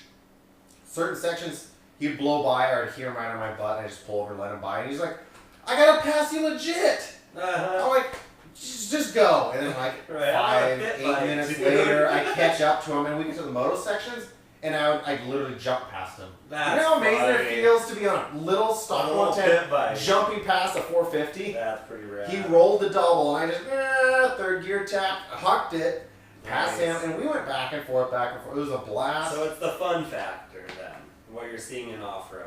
Yes, I think we have too many prima donnas in motocross, too many people taking it too serious and making it not fun. Right. I really try to push at my events to have fun. I throw out 1-footer contests. Like, I got $20 in Motobucks to the best 1-footer in this race. Nice, okay. You know, I do stuff like that, like, because I fun think stuff. I run a halftime show at every race, like full contact pit bike races where no holds bars, you can punch, kick, whatever, hit the kill switch. Man, okay. I run one of those. We've had a couple goon ride contests where it's based on, it's actually crowd vote on best costume, which has gotten out of control, and then goon riding and just different little stuff like that because I want to keep it fun. I think we're losing the fun. Right, the fun factor. And that's where I want to try and bring in some stuff for next year. And I've had a lot of people, talking about that, and I've had a few parents that are actually wanting to be involved in the fun factor side of motocross to help, bring some stuff out. More for the kids side is what I'm talking about right now for my series. Little things like, after the races are over, say on a Saturday or after practice is over, having some kind of event for the kids. Because I've been to Loretta's. I don't know if you've been. I've never been. Every time you go to Loretta's, every single night there's something to do other than motocross. Whether it's I like a that. coloring I like that. contest, whether it's a slow pit bike race contest, whether I like tug of it's war.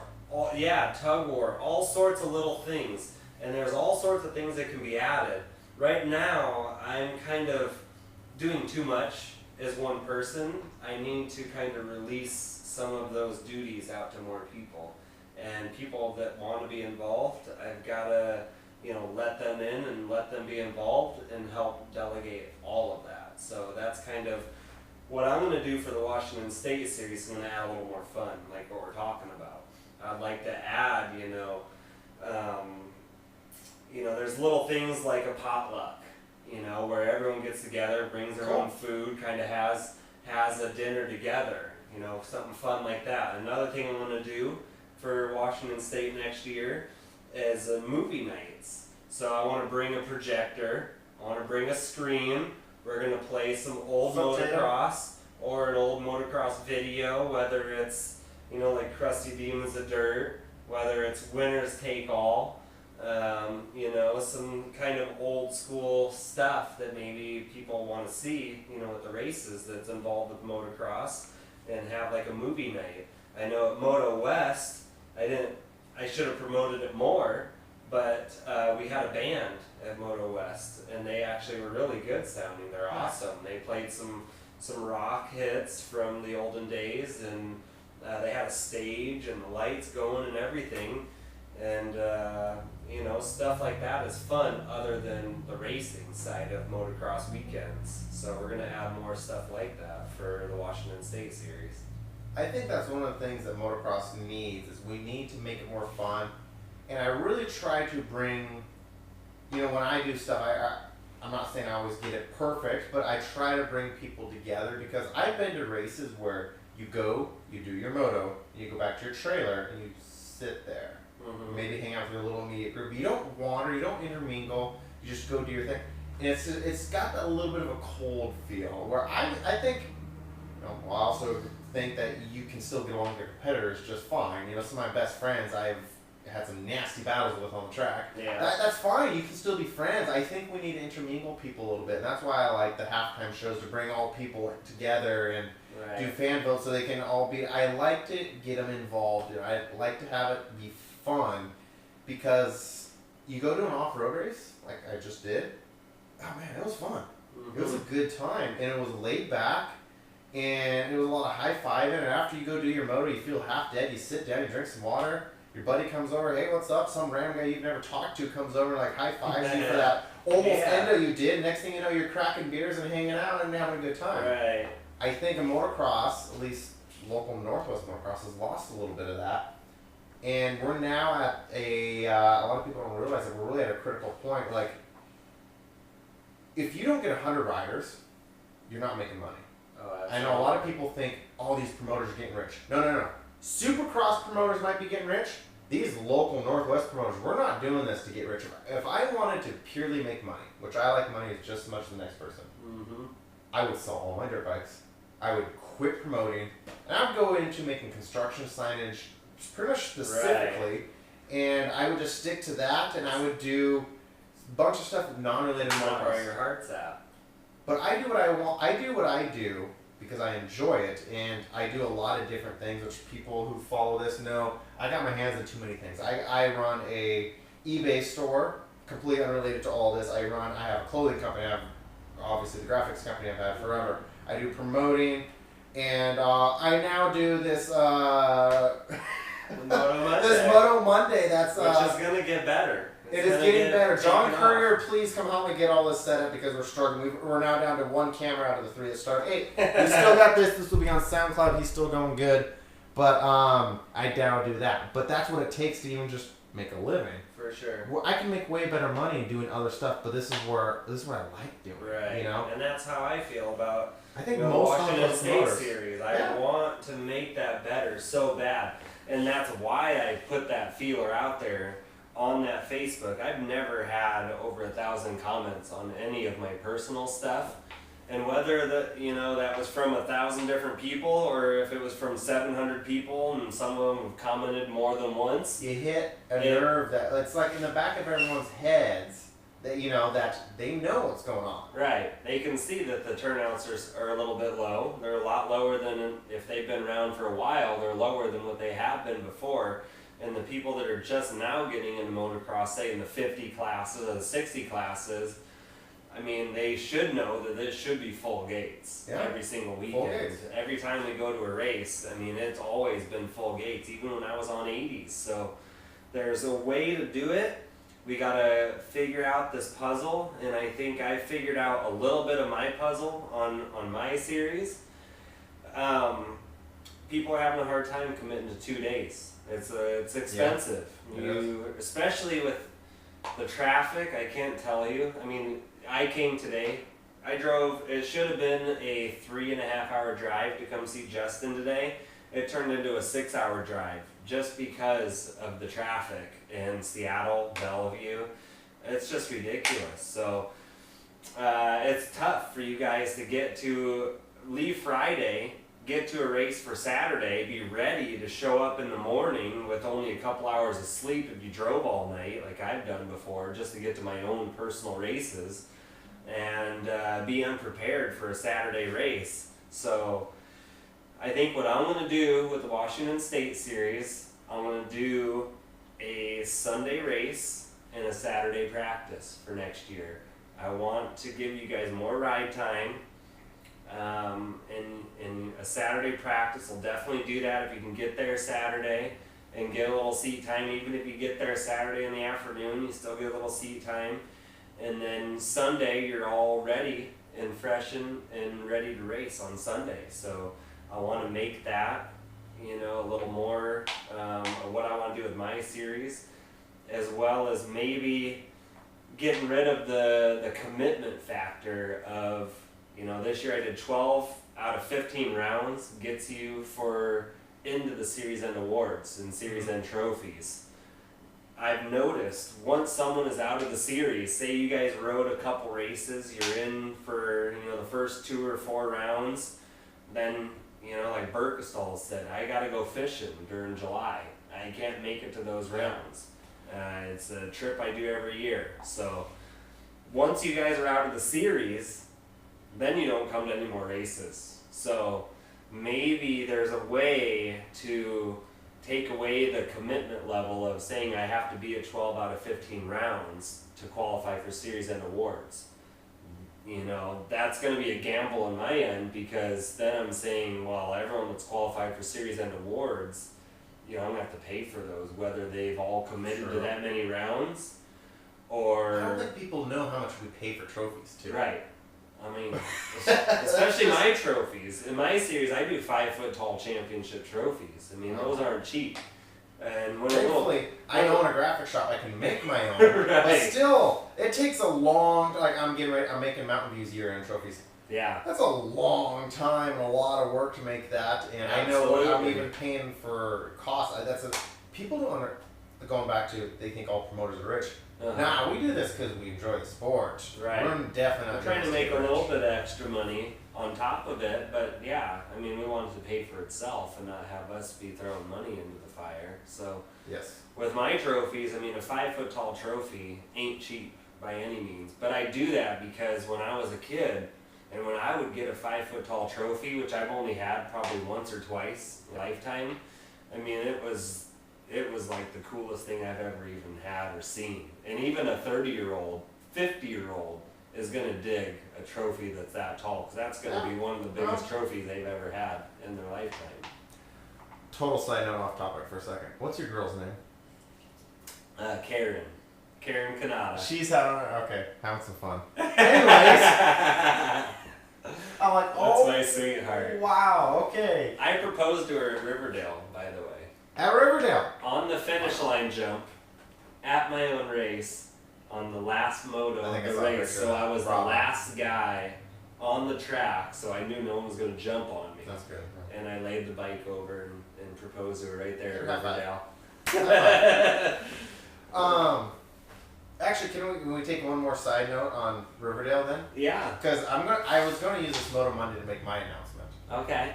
I told some people I was gonna wait a bit and then nah, I gotta get going on this because it's coming up quick. But how many people we got watching? We still got some people watching. All right, so guys, this is my official announcement. And this is one of the things what I think is hurting Northwest Motocross is okay. So we live in the Northwest. We get a lot of rain. Mm-hmm. We've lost a lot of winter racing. Now, you're a hardcore rider. I'm a hardcore rider. We're not going to just sell our dirt bikes. But there's a lot of people who go to the races and go to the practice days who are not hardcore. Mm-hmm. They're guys who, if they go 4, 5, 6 months, there's not really much to do. They might get kind of bored. Eric Turner, shout out to you for being one of those guys who sells their dirt bikes and takes up jet skis or something else dumb. Alright? I don't give a rat's ass about all those other sports. Unless you're fighting, I like fighting. But, and as much fun as jet skis are, you don't sell your dirt bike to go get more jet skis. You do both. Right. Jimmy says you're romantic, by the way. Good job. But a lot of people, I think, if they're faced with this big chunk of time with not a lot going on, they're kind of like, I'll get into something else because there's a million things to do. I do too, but I have my priority. Snowboard is like number 3. Okay. I love snowboarding, but I'm never gonna sell my dirt bike to have more snowboard time. And actually, I got another one I'm gonna get into after the Riverdale. I got one more point to really bring up, but I think with not a lot of winter racing going on, and there's not a lot of winter racing going on, I think a lot of people, and I have several of my good friends who have done this, kind of get like, whatever, I'll find something else to do and they get out of it. And then by the time summer comes around, when we all run our events, we've lost some of our, even if it's 5 to 8%, that's huge. So I think we need more winter racing. So I've never ran winter events. I'm officially announcing that there will be a Riverdale MX Winter Series. Dan Dale has talked to me a couple times. We've had some good meetings. It is going to be Dan's own series. I'm going to be the marketing guy / promoter that will be running it. It will be on a new track there. 7-round series out of Riverdale. This winter, it will be on a sand track, which will hold up great in the rain. Heck yeah. First round will be November 19th. We'll release the flyer this week, but there is going to be winter racing out at Riverdale for the first time in probably 7, 8 years. The last person on a series at Riverdale was Elaine. May she rest in peace. Yes. But it was literally Elaine to the last one to run our winter series out there. Okay. We have not had one in a long time. Sarah, yes, not one round will run over top of Woodland. So if you guys want to do Woodland, and if you guys want to do Monroe, I dodge both series. Absolutely, that's the way to do it, man. Awesome. I don't. That's good promoting, then. No one comes out ahead if you double book. Right. I know we it has found to that happen. out this year. I mean, look at OPMC, Ridge, and Grays Harbor. All the same weekend. 3 races on one weekend. I mean, why do you think there's 45 at OPMC? There's less than 100 at the other 2 tracks. It kills them all. It's ridiculous. If everyone was to just work together, then we would have full gates again. And that's what I want to do. I'm willing to work with everyone. I think we need all the promoters to work together, which then I'm going to go into what I was saying I was going to go into. I think one thing really killing people racing motocross is honestly just our current crop of people. The new millennials, I'm sorry if I'm bashing, but this is Moto Monday's unfiltered here. It's gotta get out there. You know gaming is at an all-time high. Gaming. Professional gaming. We have gaming in the X Games. When did gaming get to be in the X Games? What, like Call of Duty crap? And you know, nothing wrong with Call of Duty. I'll play a little Call of Duty. But fun. I'm not going to sell my dirt bike. I think we have a crop of people coming in and that don't like to physically exert themselves or... Okay, you went pro. That was hard, right? Oh my god. Yeah. That was hard mentally, physically. It's the hardest thing you could ever do. you have to train. You can't just randomly just do something. And when you train, it's not like people train for video games. You sip some Mountain Dew, you eat some Snickers, which I like gaming as much as I have an Xbox One in my bedroom, okay?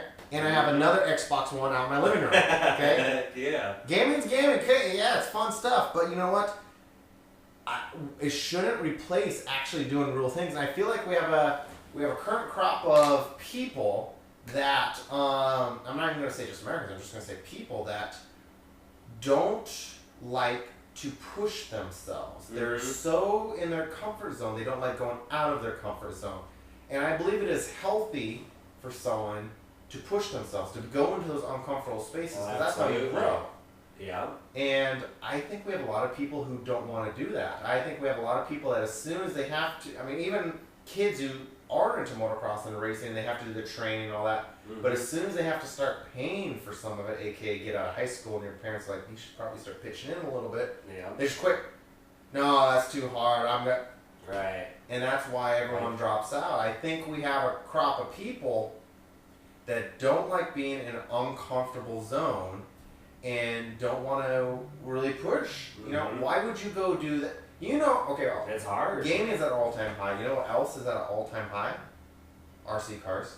Oh yeah? Yeah, you don't have to do too much with that. Nothing wrong with RC cars. Grab a throttle and turn a deal. But you don't have to go to the gym to race RC cars. To be a pro RC guy or a rock crawl guy, you don't have to go work out or watch your eating or any of that. Well, that's something to say about nowadays with the phones. I mean, look how much is at your phone now. You could go to a bus stop. Back in the day, you'd have to BS with people. Now, you go to a bus stop, everyone's on their phone, not talking to anyone. Yeah. They're instantly being gratified by what they can find on their phone nowadays.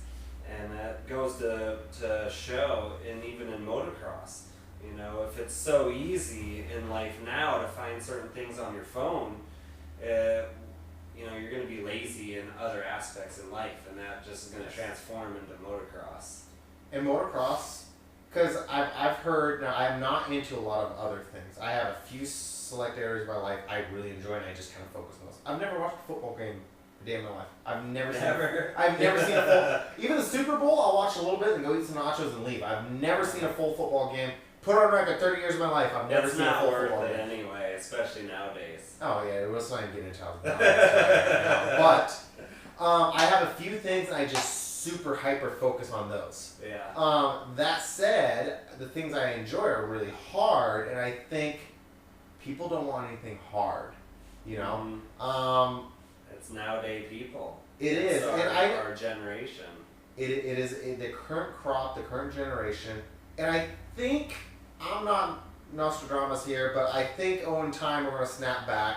But right now we're getting a bunch of people who don't want to go to the gym every day. They don't want to train hard for something. They don't want to lose. They freak out if they lose. Honestly, losing is part of it. How many times have you not won a Supercross race? Lots, every time. Yeah. We kept doing them, right? But the better you did, the more drive it gave me to do better the next time. There's a lot of people who, if they don't win, they're just going to quit it. And they go find something they can simply win at. And I think we just have this current crop who put on their yoga pants, they go to Starbucks, they log in on Instagram, and they begin an entrepreneur life of selling diet teas. And that is their life. Multi-level marketing bull crap. They get some weird new pyramid scheme, multi-level marketing thing that they're going to make millions on and prove their parents wrong on, and they get stuck in that in 7 years of their life, and they never push themselves. It's never been easier to stay within your comfort zone.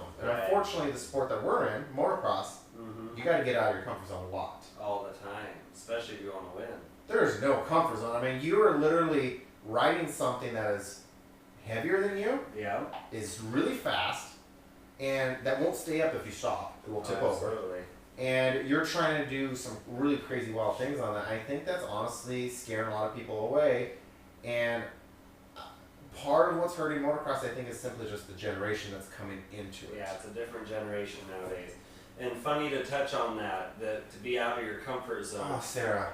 I mean, when I was at Supercross and in motocross at the top level, I would wake up in the morning and I would feel good about the day mentally, but my body knew the unknowns for that day. So my body knew that it didn't know what was going to happen, whether I was going to win, whether I was going to hole shot, whether I was going to get any points that day. So mentally I knew, that I'm going to go and do all this, and I was ready for it, but my body itself, because the mind overtakes the body always. Yeah. So my body itself is actually making me feel sick during the day. So I wake up in the morning, I can hardly eat breakfast, I can hardly, feel good.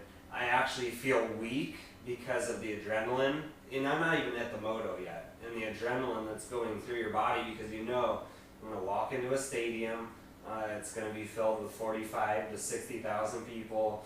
I'm going to race the fastest guys in the world, and to mentally, trick your body to feel good for that day was really tough, unless you knew that you were confident and you knew that you were fully prepared at that moment to actually win that day. And you really don't know until the gate drops. And so I guarantee almost every single racer, except for maybe Ricky Carmichael, felt that way on race day.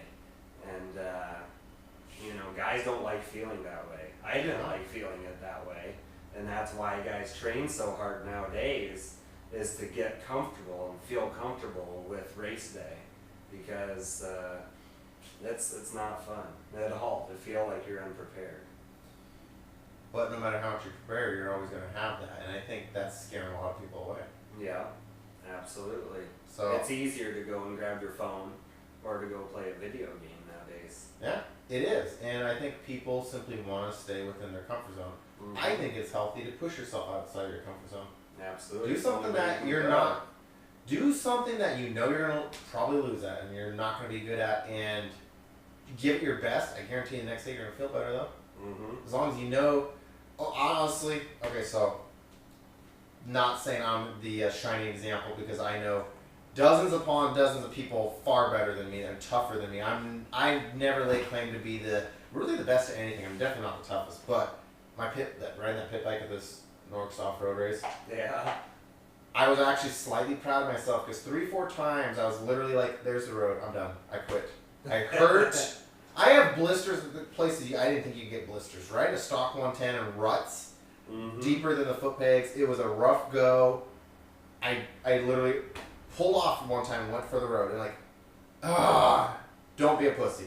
Turn around, go back, and go do it. But you grinded it out, right? I grinded it out until I ran out of gas. Well, I will say I kept going even when I wanted to quit. And I'm always the guy, like, my clothing company's slogan is always give 110%. I have it tattooed on me. Always give 110%. Yeah. And, I still was being a pansy and trying to quit. I was looking for ways out. I felt that way in 30-minute plus 2 motos against Ricky Carmichael. And when he comes around and he laps me with a couple laps to go, I'm thinking, dude, you should just pull off. Cause you look for ways you're out. getting lapped by this guy, and you're in 14th place, which I was. I was in 14th place in the 450s, or 250, the elite class, and you still get lapped by someone. It's but you just push yourself. The only way to actually succeed is to keep going until you can't go anymore, and that's at the checkered flag. Quick side note. Okay, Daniel King. Justin, who was always one position ahead of you racing pit bikes for a decade? Ahead of me? I don't know. You tell me. You obviously have someone in mind. Who was always one position ahead of me? Locally, Joel. I beat Joel a couple times. Yeah, I beat Joel a couple times. His name a bunch.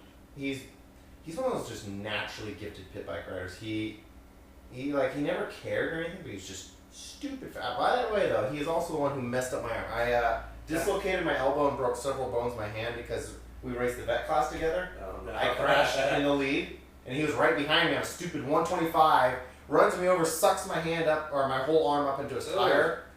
And first time in 30 years of my life, I finally took an ambulance ride because it just the whole arm is still just all weird and misshapen. That's no good. Joel, if you're watching this, dude, quit messing with me, dude. Come on. Hey, what's up, Lancaster? Okay, DK, who's the guy who's always ahead of me? I don't know who you're pointing at, because A lot of people beat me. I mean, Wanch beat me. This guy beat me. Costella beat me. Dwayne Brown kept beating me on a stock class. Oh, yeah. You and me battled a bunch, but I'm pretty sure I beat you a lot that one year at Clark County. I think we hit each other a few times, though. Pretty sure me and DK have. It's funny how you become buddies with someone you've probably hit 50 times in your life. Of course. We can say Not It. I beat Not It a couple times. After that, he came back on a man on a mission. I think he started whooping my ass. Okay, fill me in. You fill me in who it was. Fill me in because you. Do we need a rematch? No. I don't know about that, dude. I think we need a rematch. All right, the next, come to Monroe, both of you guys. DK, That's where you we're can going to decide Monroe. it. I guarantee Wanch will probably beat all of you, and if not, then it'll be Carson because he rides like 5 classes when he goes up there. I'm gonna bring my 170. So the new thing that I've been enjoying the past couple of years, racing pit bikes and the big bike classes. Mm-hmm. I've been racing I got a little 12-inch full mod, and I've been racing the 30 plus class on that. Sketchy. Yeah. It's really ready for a rebuild. Man, it's fun, and man, do people get worked up when you pass them on. Yeah, if you pass them on the little bike. They like double take, and they just try to kamikaze, and they usually crash. Yeah. But it's hilarious to watch them just They and, get steaming too if you beat them. and the look on their faces when you jump past them. Granted, I'm 4th gear tap a lot of times, but there's been times I will jump the jump they're not okay with. I usually race like Vet Junior. Mm-hmm. Oh, it's so much fun. It's sketchy. I think I'm gonna die the whole time, and I'm DCs. Mm-hmm. You know, so I'm like, please don't crash. But it's so much fun, and I think that's what motocross should be. Fun. So what do you think the Northwest Motocross needs I to know. succeed a little bit? I know we need to get into the final part of the Moto Monday here. So, what I think Northwest Motocross needs, I think the promoters need a little better communication. Mm-hmm. I think we need to make events more fun. Okay.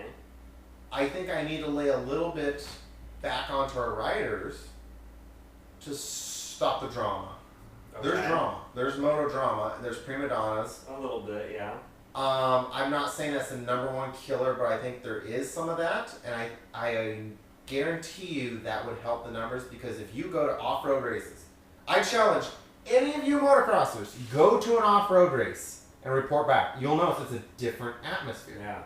It's like going from the AMA national circuit and then going to Canada and racing their national circuit. It's so much more laid back up there, so I get what you're saying.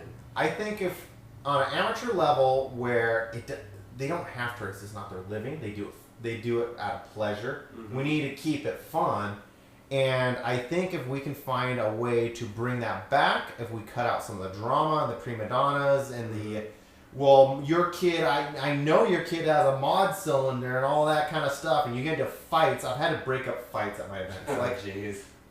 over many parents fighting over whether or not this kid has a mod, or if he try to jump the gate. Guys, it's not going to matter. I guarantee you what your kid does on 85 will have zero effect on what he does as a pro. Right. So I think people need to have fun. I'm trying to read the comments as we go. It's really going to come down to skill, not bike. It is. In the long run. I remember Josh Hill waxing the intermediate classes on his stalker while he's 85. Absolutely. I seen Brandon Layton win at Woodland on Oh, yeah. 85 in the 125 junior class. Oh yeah. I was riding practice out of Mountain View, and I heard some two-stroke just on my butt, and they were just mobbing. And I'm like, okay, I pulled over, let him by. It was freaking Drayton Cook on an 85. Like, what? It's all Of course I had to chase him down and like get him. I'm like, I guarantee you I got 20 plus 30 horsepower, because I'm on a mod 450. It's all about skill, not the bike, really. Yeah, it is. So you guys need to quit worrying about whatever cylinder Not a head bike, or exhaust they're maybe running. The fastest bike. Corner Bicos. speed. Abrigo, Storm, Ard, Pingree. I like how I don't get grouped into the fast guys. But yeah, Bicos, now the Bicos company, yeah, they do both. Like, you guys can tell the difference when you go do an off-road race and when you go do a moto race. There's a different atmosphere. I think if we can bring more of that atmosphere over to motocross, I think it's going to help. Also, I'm going to start doing something. So I helped McCormick out with the riding class. It was a lot of fun. We're going to do actually a couple more. I'm going to start bringing every 3 months a free riding class. The first one's going to be at Riverdale. I haven't picked the date yet. It's probably going to be next month, month and a half. I'm going to have a free riding class for beginner level to like never race level. Mm-hmm. You still have to go pay to get into the track, but once you're there, it's going to be me and several instructors, like experienced racers, working with you for 5 hours on everything from starts to all that, corners, all the stuff like a normal riding clinic. And we're not probably not, at this beginner level, we're not going to go super in detail. If you want to go, really become a high level racer, go to the good classes. Go to McCormick's, Weeks, Swatch, Abrigo. Like, go to one of the good classes. But I want to offer an introductory class. I'm going to do it for free. Okay. Because I want to get them in the door. We need people in the door. And also another thing that I do at Mountain View is we have a PW50 class. Not a lot of tracks have a Pee-wee class anymore. They kind of X that out. Mm-hmm. But I think we need that to get people who aren't the hardcore racers to try it. And just to help encourage them get into it, I offer free. I mean, It's no racing cost. I know I'm the only one doing it. I'm not trying to sell it to anyone else, but it's something I do because I believe, and actually I think I've proven it because I believe if you get someone into racing and if you do it 4 or 5 times, you're hooked. Oh, if you can hit race 5 and still have fun, you're hooked. Right. And you might do it the rest of your life. And if you do it, let's say, okay, so I'm one of the race promoters at Mountain View. If I got you into racing a PW50, that was your first race, your second, your third, fourth, fifth, 15 years from now, I bet you're going to still have good memories from Mountain View. Oh, for sure. Yeah. So I'm a big believer in marathons rather than sprints. I don't try to make my first race is at Delta, Ohio. I'll never forget it. You remember that. I am a big believer in marathon promoting to go in the long run. What will affect you down the road? Not trying to make that buck today. Right. I want you to keep coming down the road. And that's how we get more racers to the races. Yeah. Another thing that I've come up with, so I see a lot of people talking about, for one, double booked races, weekends being double booked. So one thing that I did, and you can go on right now to my website is wastatemx.com. You can go on that website. There is a tab. So I have all the tabs for, schedule, event info, this and that. There's a tab there. It's called the Northwest Motocross Calendar. And now what I've been doing over the past week or so is making it so the Northwest MX calendar is going to have all of the events listed on this calendar. It's not just going to be the Washington State Motocross Series. It's going to have PRO dates. It's going to have the Ridge dates. It's going to have Riverdale. It's going to have just joined too. Arena Cross, the WHR. I got to put that on here next. I've got, I had to buy these calendars. I had to buy these plugins to make it so it works on my website. I've done all that now. Now I'm just plugging in the info. I'll have Mountain View, whatever else. So you'll be able to go to a hub and see what events are going on during the year. I plugged in a bunch of main dates right now and a few that are coming up. I'm going to plug in as many as I can. If any race promoters, if you guys are watching, you guys want your dates on this calendar, it's going to be under the Northwest Motocross Calendar tab on my website, wastatemx.com. Any racer around Washington State or Oregon, Idaho, whatever, will be able to go to this calendar and see, are there a bunch of dates that are double booked? Is there a practice on this day? Is there a race on that day?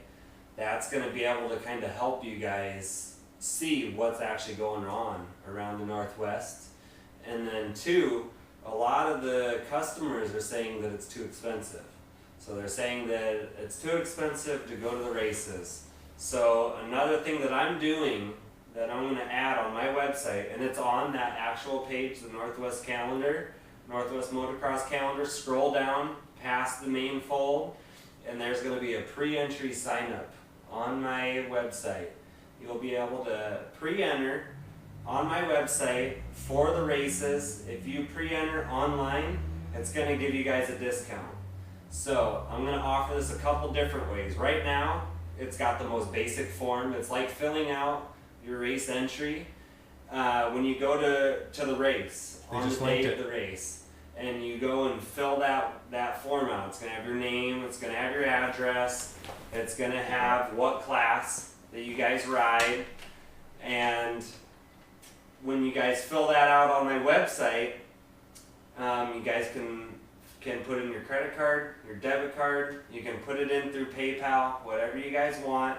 It's going to give you guys a discount to sign up online. Now another thing that I'm going to do for the series is it's going to be called the Washington State MX Race Day Pass. You guys are going to be able to sign up for the entire series, whatever races that I do. I don't have the exact race schedule lined up yet, but you'll be able to sign up for all the races. You're going to get a pass emailed to you when you prepay for it. It's going to give you guys a significant discount, and you guys are going to pay less by signing up online through the website. And you guys will get this pass. You present this pass at the race, at sign up, and you guys will get your practice sticker, your sticker. You guys will go sign up your minor release form, or your release of liability if you're a grown-up, and you guys will be already prepaid for that weekend. Now another reason I'm doing this, and I want to get this all done before Christmas time, you guys could give this out as gifts. You know, what if, you know, grandparents want to pay for your guys' race entries for the year? You guys prepay all of your races before the first race even starts. All you do is bring this race pass to sign up the day of the event. You guys are already prepaid. You don't have to fork out any money on race day. And that way, when race day comes around, all you're worrying about is getting to the race, as far as, you know, gas to drive to the track, your bike maintenance. You're not worrying about forking out a bunch of money at the track to actually pay for your race, and you're going to get a discount to pre-enter for my races online. So I already have the form. It's on there. It's a test form right now, so you guys can go on and look at it. It's on wastatemx.com, and I'm going to have a lot more going towards that. So I want to try and save you guys money, and by doing that, I'm going to try and get you guys to do that by pre-signing up for the races.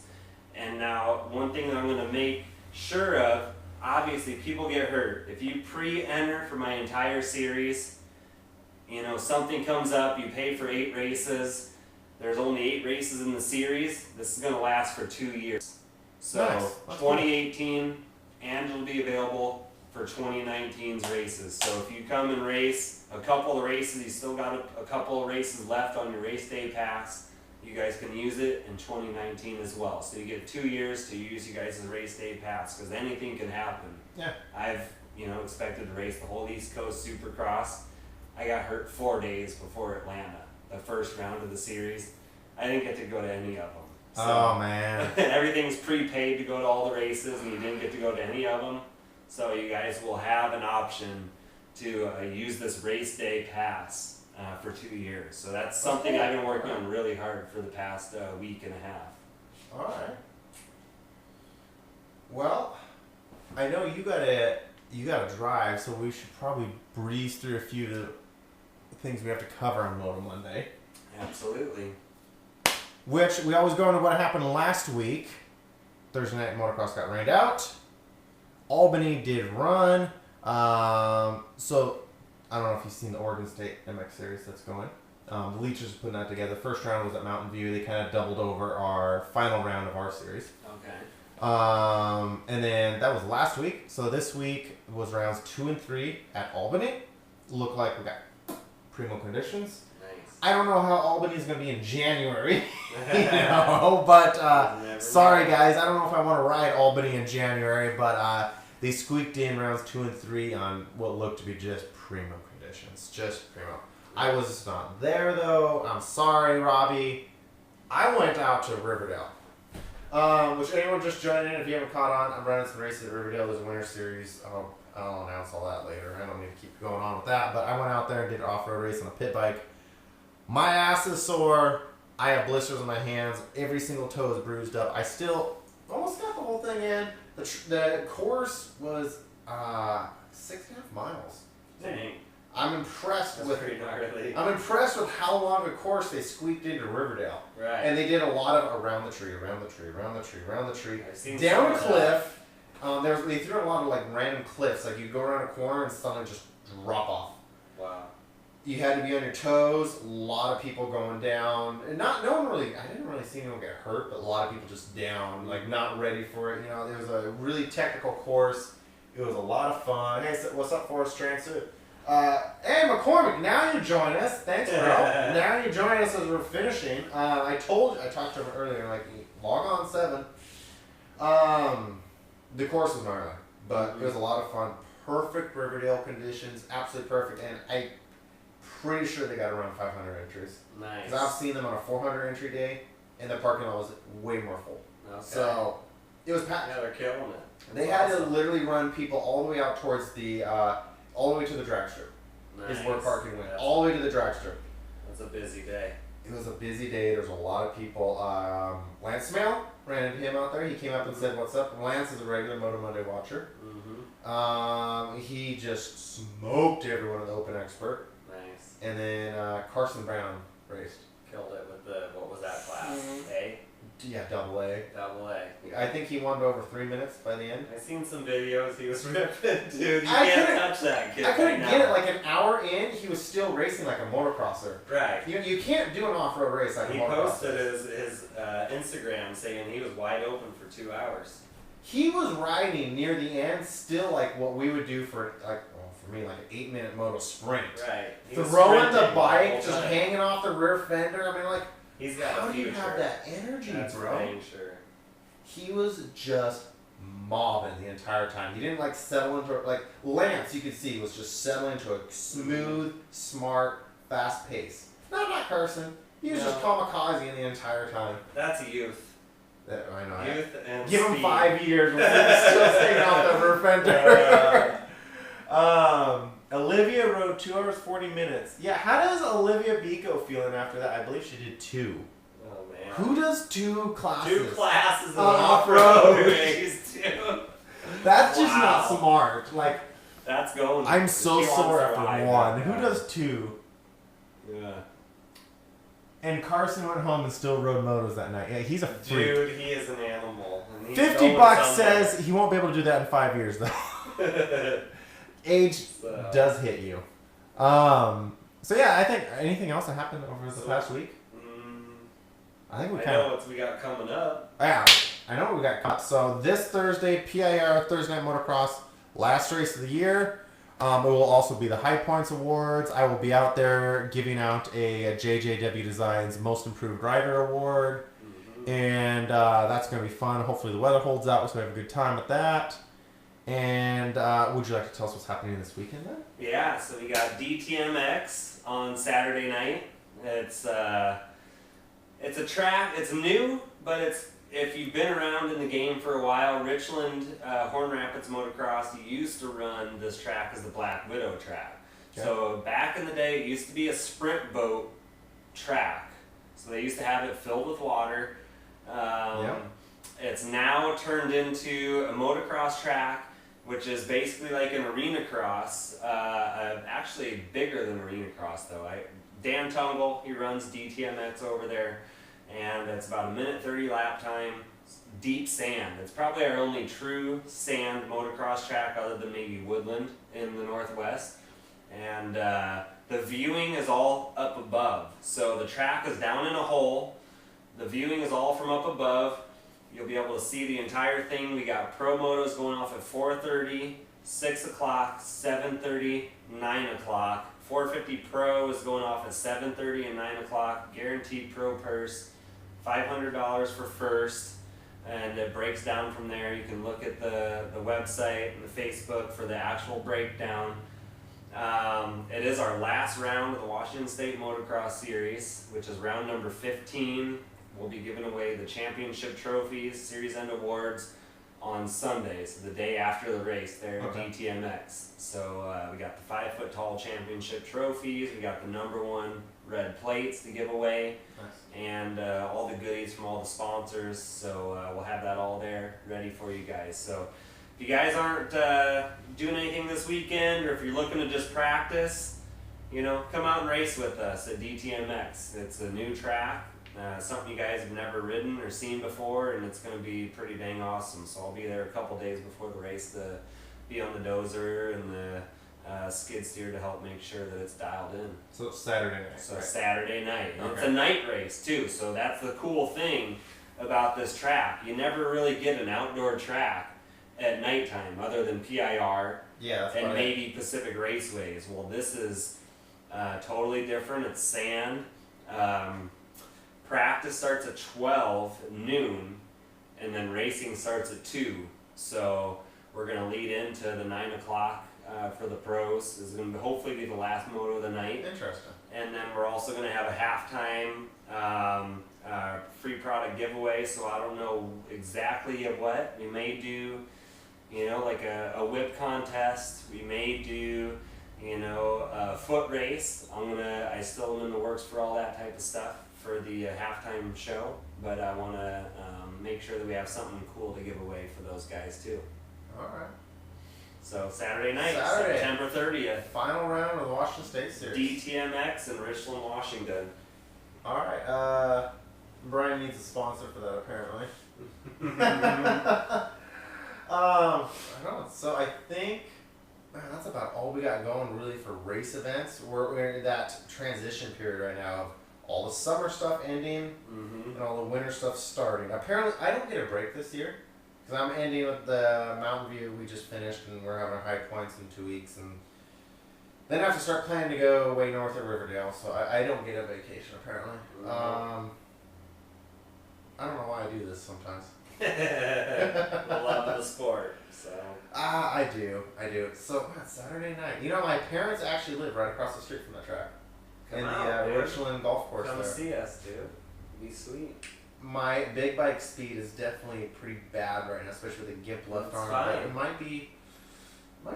I don't know. It's a cool track, really. I've never ridden it, so that's. I raced it when it was Black Widow, and that was a long time ago. So it's a lot more now. I mean, we've got big bank burns, we got some cool jumps, and there's even I believe we have a downhill start, is what I was told. Boy. So it's going to be like the Monster Cup. It's a big downhill start right off the gate and straight down the hill. It'd be kind of cool. Alright. Kind of like those kamikaze horses that you see go down that hill. I You don't ever know seen if that's that gonna race? be good for me though.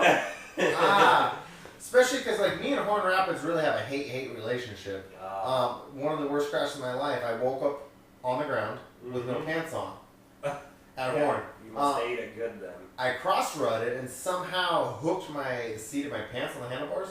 Oh. Troy Lee pants, by the way, are not built very well. I'm sorry, Troy. Ripped them completely down to my boot, and they wrapped her like around the bar. So I woke up and I was riding a Husaberg. I mean, Husabergs aren't the best. If I ever find my old Husaberg, I'd buy it just to burn it. I bought Rory Sullivan's old race 470. Horrible bike. Left side kick is just a horrible bike. And it cross-rutted me. Suspension was never dialed. It cross-rutted. I woke up on the ground. Now I have no idea where I was, and I realized it's breezy. Oh, I have no pants on. Yeah, that'll do it. So me and Horn Rapids, I don't know. It has a way of But putting. it's a different track than Horn. The sandier it gets, the more I crack. Hey, the softer the fall. This is true.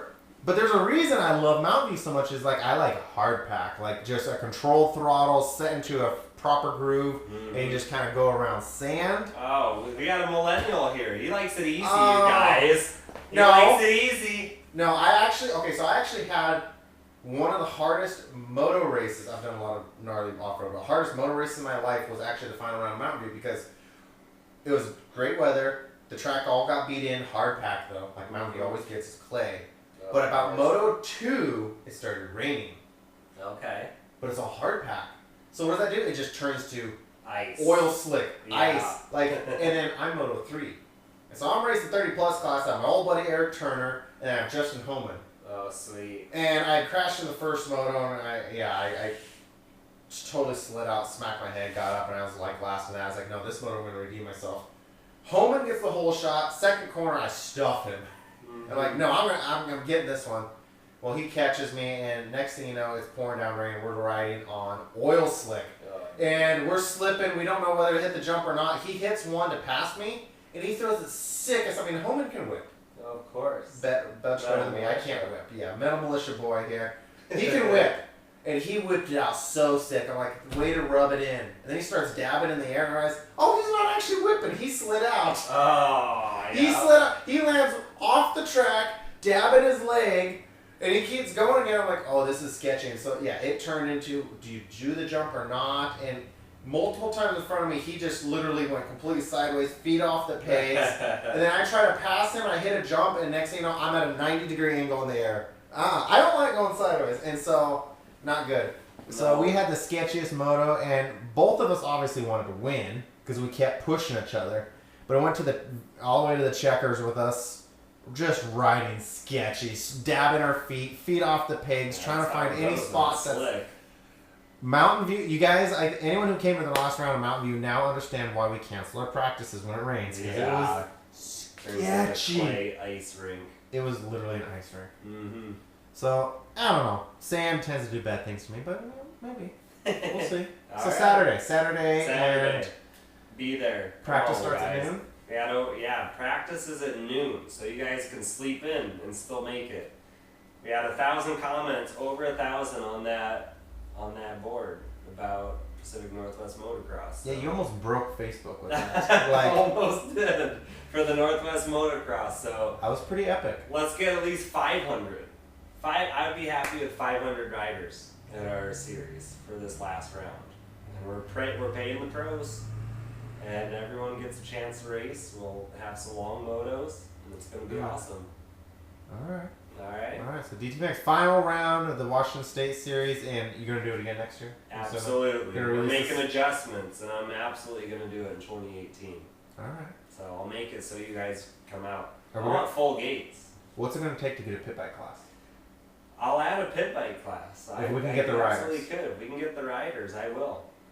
All right, so all my pit bike buddies watching this, you hear that? You just have to show up. So we started doing something at PIR the first Thursday of every month. They'll let us have a pit bike class. Okay. The first one, we got 13 riders. Okay. We had and then only 4 super minis, but we had 13 pit bikes. So I know they're out there. So listen to this. We have people pre-signing up. I know who's showing up to the races. True. There you go. I mean, go check out that form, wastatemx.com. It's under the Northwest Motocross Calendar tab.